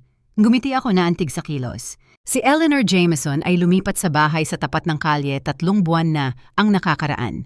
Isang retiradong propesor sa panitikan na may mabilis na isip at katulad na mga panlasa. Unti-unti kaming nakabuo ng pagkakaibigan, nagbabahaginan ng mga tips sa paghahardin at rekomendasyon sa pagbabasa. Nawalan siya ng asawa halos kasabay ng pagkawala ko kay Anthony na agad lumikha ng buklod ng pag-unawa sa pagitan namin. Napakagandang kilos, komento ni Gloria, hinahangaan ng ayos. Bumubuo ka ng napakatibay na komunidad dito. Tama siya. Matapos ang iskandalo ng mga Sterling, gumawa ako ng sadyang desisyon na palakasin ang mga koneksyon ko sa halip na magretiro sa pag-iisa. Ang neighborhood book club na itinatag ko ay nakikita na buwan-buwan sa sala ko. Ang senior community center, kung saan ako nagboboluntaryo 2 beses sa isang linggo, ay naging lugar ng mahahalagang pagkakaibigan. Ang garden club ay tinanggap ako ng masigla dahil sa kadalubhasaan ko sa heirloom roses, itinalaga pa nga akong pinuno ng taunang eksibisyon. Ang mga tunay at malayang piniling buklod na ito ay naging pinakamalaki kong depensa laban sa anumang kahinaan sa hinaharap. Iniisip ko ang foundation, sabi ko, habang umuupo kami sa patio swing kasama ang aming mga tasa ng TSA. Ang Anthony Miller Medical Research Foundation, paglilinaw ko, tinutukoy ang organisasyon na nilikha ng asawa ko bago ang kanyang pagpanaw para pondohan ang mga pag-aaral sa pambihirang sakit sa puso na tumapos sa buhay niya. Anong tungkol doon? Tanong ni Gloria. Gusto kong palawakin ang misyon nito, paliwanag ko. Magdagdag ng dibisyon na nakatuon sa proteksyon ng mga matatanda, suportang legal, pag-iwas sa pandaraya, edukasyon at serbisyo sa mga biktima. Lumiwanag ang mga mata ni Gloria sa interes, gamit ang karanasan mo para tulungan ang iba sa katulad na sitwasyon. Eksakto, ang mga Sterling ay may 2 dosenang biktima bago nila ako tinarget. Karamihan ay walang mapagkukunan o kaalaman para ipagtanggol ang sarili nila. Gusto kong baguhin ang realidad na yan para sa iba. Napakagandang ideya niyan, mainit na sabi ni Gloria. Magiging proud si Anthony. Sa tingin ko rin, sagot ko, tumitingin sa kapitbahayan kung saan nagawa kong buuin muli ang pakiramdam ng tahanan at seguridad. Paghahanap ng layunin mula sa peklat gaya ng dati niyang sinasabi. Habang ang hapon ay nagiging gabi, nanatili kami sa komportableng katahimikan, pinapanood ang mga kapitbahay na bumabalik mula sa trabaho at mga batang naglalaro sa malapit na mga bakuran, ang pulso ng komunidad na tumitibok sa paligid namin. Ang trauma ng naranasan ko ay hindi kailanman ganap na mawawala. Palaging may mga sandali ng matinding pagkaalerto, mga dayandang ng pagtataksil na biglang lilitaw. Pero ang mga peklat na iyon ay hindi na nagtatakda ng araw-araw kong pag-iral. Naging mapagkukunan sila ng karunungan, mas malalim na empatiya at panibagong layunin. Nang maglaon, nang umalis si Gloria, naupo ako sa mesa ni Anthony, ngayon ay nakapwesto ng tama sa harap ng bintana sa hardin, at nagsimulang balangkasin ang istruktura ng bagong dibisyon ng foundation. Habang nagtatrabaho ako, naramdaman kong may saysay ang lahat na parang nagsasara ang isang siklo. Pinili ako ng mga sterling dahil nakita nila ang isang marupok, madaling pagsamantalahang biyudang matanda. Ang foundation ay magta-transform sa masakit na karanasang iyon bilang proteksyon para sa marami pang iba. Ang bukas ay magdadala ng mga bagong hamon, isang pulong kasama ang foundation board, paghahanda para sa hinaharap kong pagbisita kay Richard, ang pag-aayos ng hardin na napabayaan noong nawala ako. Pero sa unang pagkakataon sa loob ng maraming buwan, inaabangan ko ang mga hamong ito ng may tunay na sigla, hindi lang determinasyon. Tumunog ang telepono ko na antala ang trabaho ko. Si Eleanor, ang kapitbahay mula sa tapat, tumatawag para siguraduhing nakarating ng maayos ang mga bulaklak at para imbitahan ako sa isang chamber music concert sa susunod na weekend. Habang nag-uusap kami, naintindihan ko kung gaano kalaki ang ipinagbago ng buhay ko sa 6 na buwan mula nang mabawi ko ang bahay ko. Ang pagtataksil ay bumasag ng isang bagay na mahalaga sa akin, ang aking pangunahing tiwala sa pamilya, sa proteksyon na dapat ay inaalok ng mga pamilyar na espasyo. Pero mula sa pagkasirang iyon, lumitaw ang mga bagong lakas, mga bagong koneksyon, isang ibang layunin na marahil ay hindi kailanman isisilang kung hindi dahil doon. Paghahanap ng layunin mula sa peklat, bulong ko sa sarili ko habang ibinababa ang telepono.